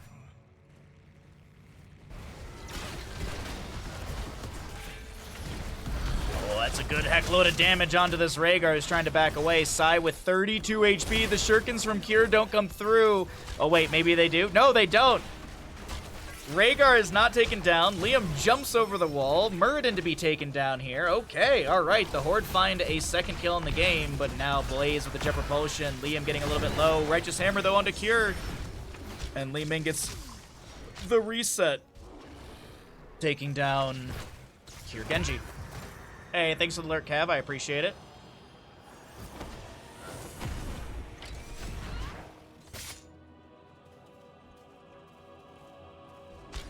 Oh, by the way, Lard, thank you for the recommendation last night to fry the tamales in a pan to reheat them. They came out really, really good, and that frying them up actually was absolutely perfect. Good recommendation, bud. But I finished all those tamales last night. Oh, I was so full last night. There was more than I anticipated, but I just made it all. I think there was like 6 that I still had left. I thought I had 4.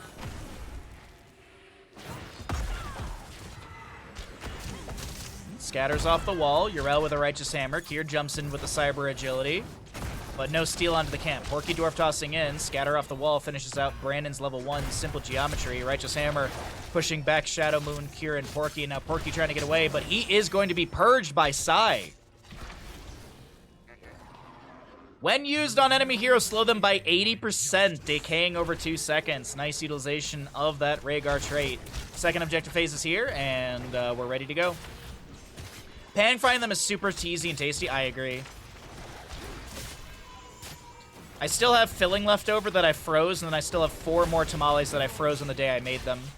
So I can reheat those tamales in like a month or so or whatever, whenever I get hungry or something. Greymane traded for Hanzo. We'll see 10 talent here on the right-hand side. Dragon Arrow, Dragon Arrow, Ancestor Healing, Wave of Force, Blessed Shield, as well as the Ardent Defender on the opposing side. Massive Shove, Bunker, X-Strike, Avatar, and, Shadow Moon. Shadow Moon, Wave of Force. He jet propulsions into the magic missiles. No! Hank, no! Curse Bullet and Avatar are picked up as well. Oh my god. Oh, that's a rough go right there for the side of the Alliance here in map number 7. Bulk cooking and freezing stuff later is the best. Yeah, I need to do more of that, to be honest.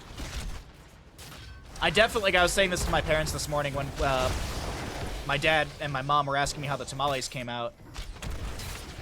Nice bite on the butt right there from Sai. Takes down the Muradin. Gives a reset for Li Ming, but this is going to be objective phase over the side of the Horde.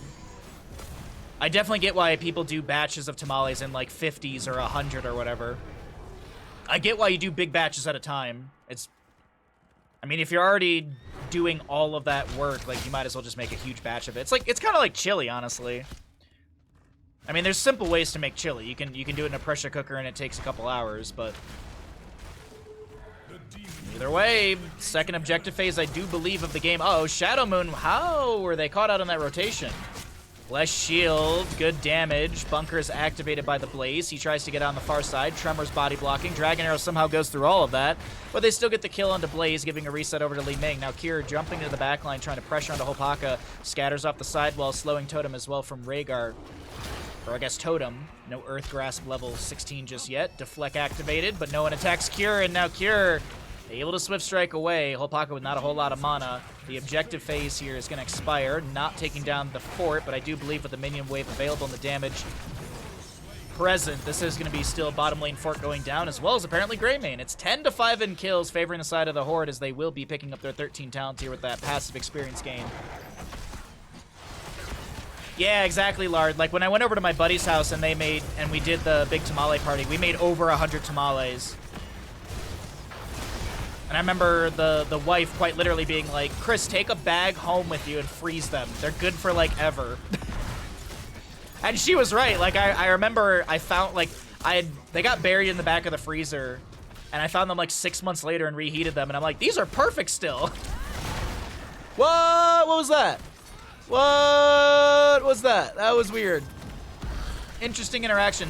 Muradin Dwarf tosses over the wall, sets up the kill into the Hearthing Hanzo. We do have a Ardent Defender activated by Urel. She's trying to back away.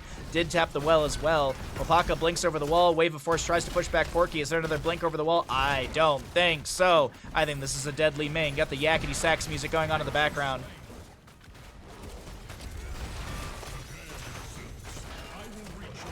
My life goal is to get a deep freezer. My dad actually is talking about doing that. Just because they have so much stuff that they get from the market and breads and things like that. But my dad is notorious for also not throwing things away that need to be thrown out. He's also a little notorious for that.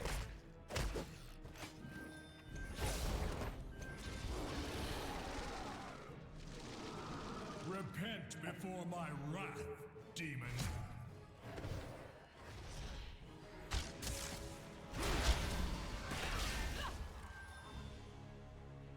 Deep freezers are much more energy efficient than vertical freezers too. Yeah, the thermodynamics of it makes sense, yeah. Dragon Arrow into Madara here. The healing pathogen spread by Weary Day and activated as well. 9 to 10 in kills. Blaze clearing out top. Double camp in bottom lane currently pushing up. Stormbolt to the face of Tremor. No follow-up stun from the Immortal. We currently have Genji on the north side working through this Immortal. And it looks like there's going to be a call to try and defend around their own Immortal as the Condemn starts things out. Blessed Shield will be ripped, but that's really about it. Yeah, I believe it has to do with the deep freezers. I believe it has to do with, like, the thermal dynamics of, one, how the cooling comes through, but also with it being kind of like a giant bathtub. I think it holds cold a lot better.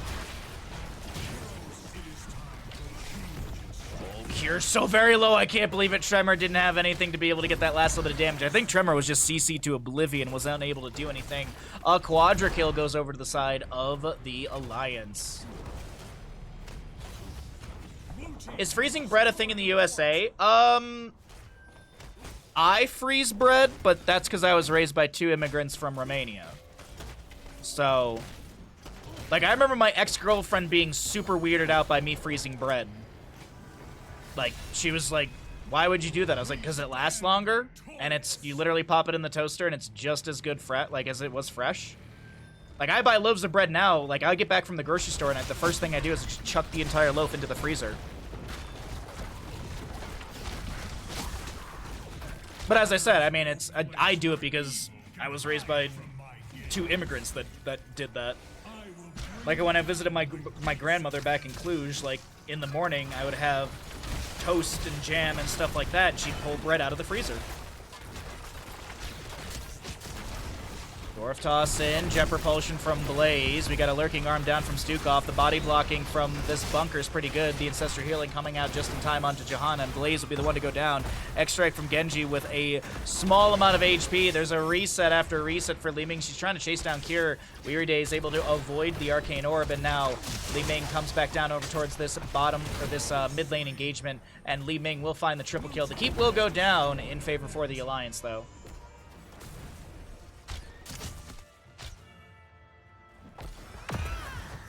My brother and I went through 2 loaves of bread a week by ourselves growing up. Yeah, I don't go through bread that quickly. Like, I usually have egg and toast with, for breakfast every day before stream, but it's usually like a piece of toast. And then dinner's usually soup or something. Yeah, chat, if you're not freezing bread and your bread's going bad, start freezing your bread. It'll last longer.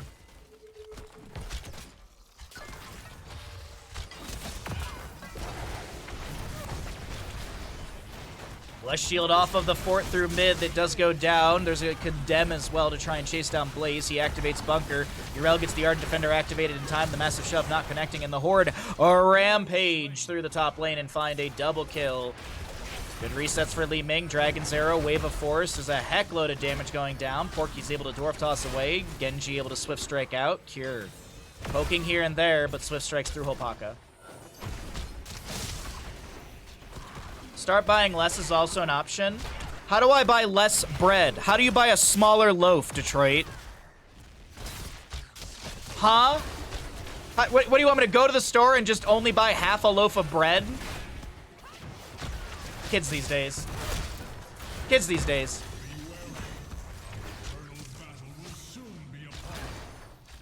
Next, you're gonna tell me quarts of yogurt are in single servings? I don't think they are. I'm gonna go on a limb and say that as well. It's on their hidden menu. Whose hidden menu? Safeway?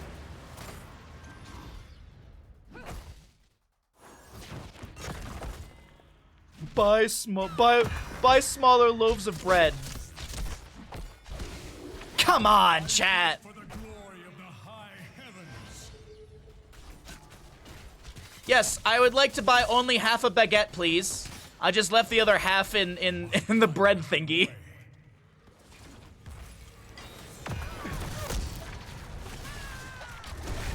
Jet Propulsion is gonna be displaced by a Wave of Force. We had the Iron Skin activated by Tremor. No 20 talent here on either side.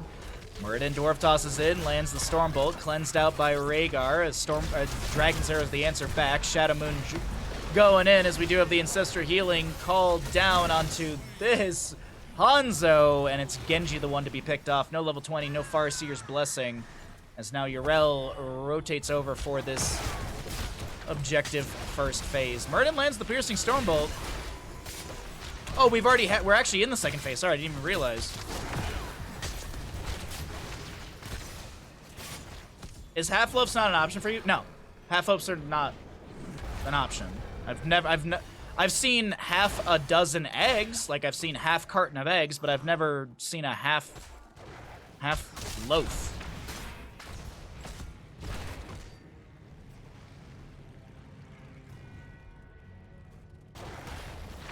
The demon moves to the gates of heaven.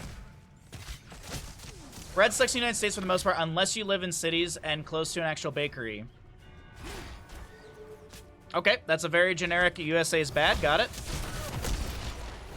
Urel jumps in. Righteous Hammer. There's a nice spin from the Immortal. Hanzo gets that last little bit of damage. We currently have this siege through bottom lane, potentially taking down the keep. Dragon's Arrow into Greymane. Urel jumps in as well. Righteous Hammer, and Greymane gets deleted. You're trying to find some reset value, but not going to find much here through the enemies that are so high health. Blaze calls down the bunker. It won't be enough to save him. Massive shove pushes Urel away. She activates the Ardent Defender, tanking a few tower shots to heal up a bit. Cure goes down. Team kill. Picked up by the members of the Horde, and the Horde will be victorious here in map number 7 in our best of 7 series. GG, well played. The Horde is the dominant and better faction.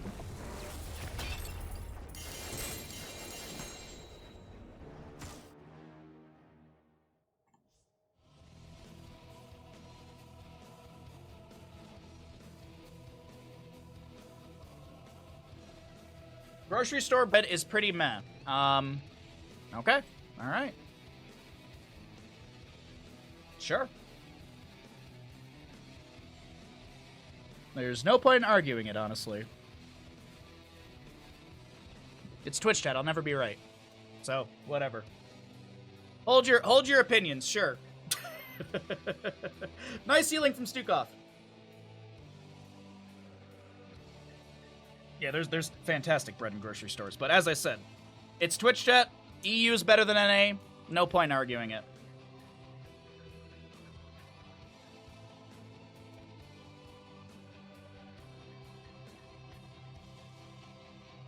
Speedbotto, thank you for the follow during that game. Glad you're enjoying the content. Which team wins Battlefield of Eternity? The Horde did win. The Horde did win the best of 7 series.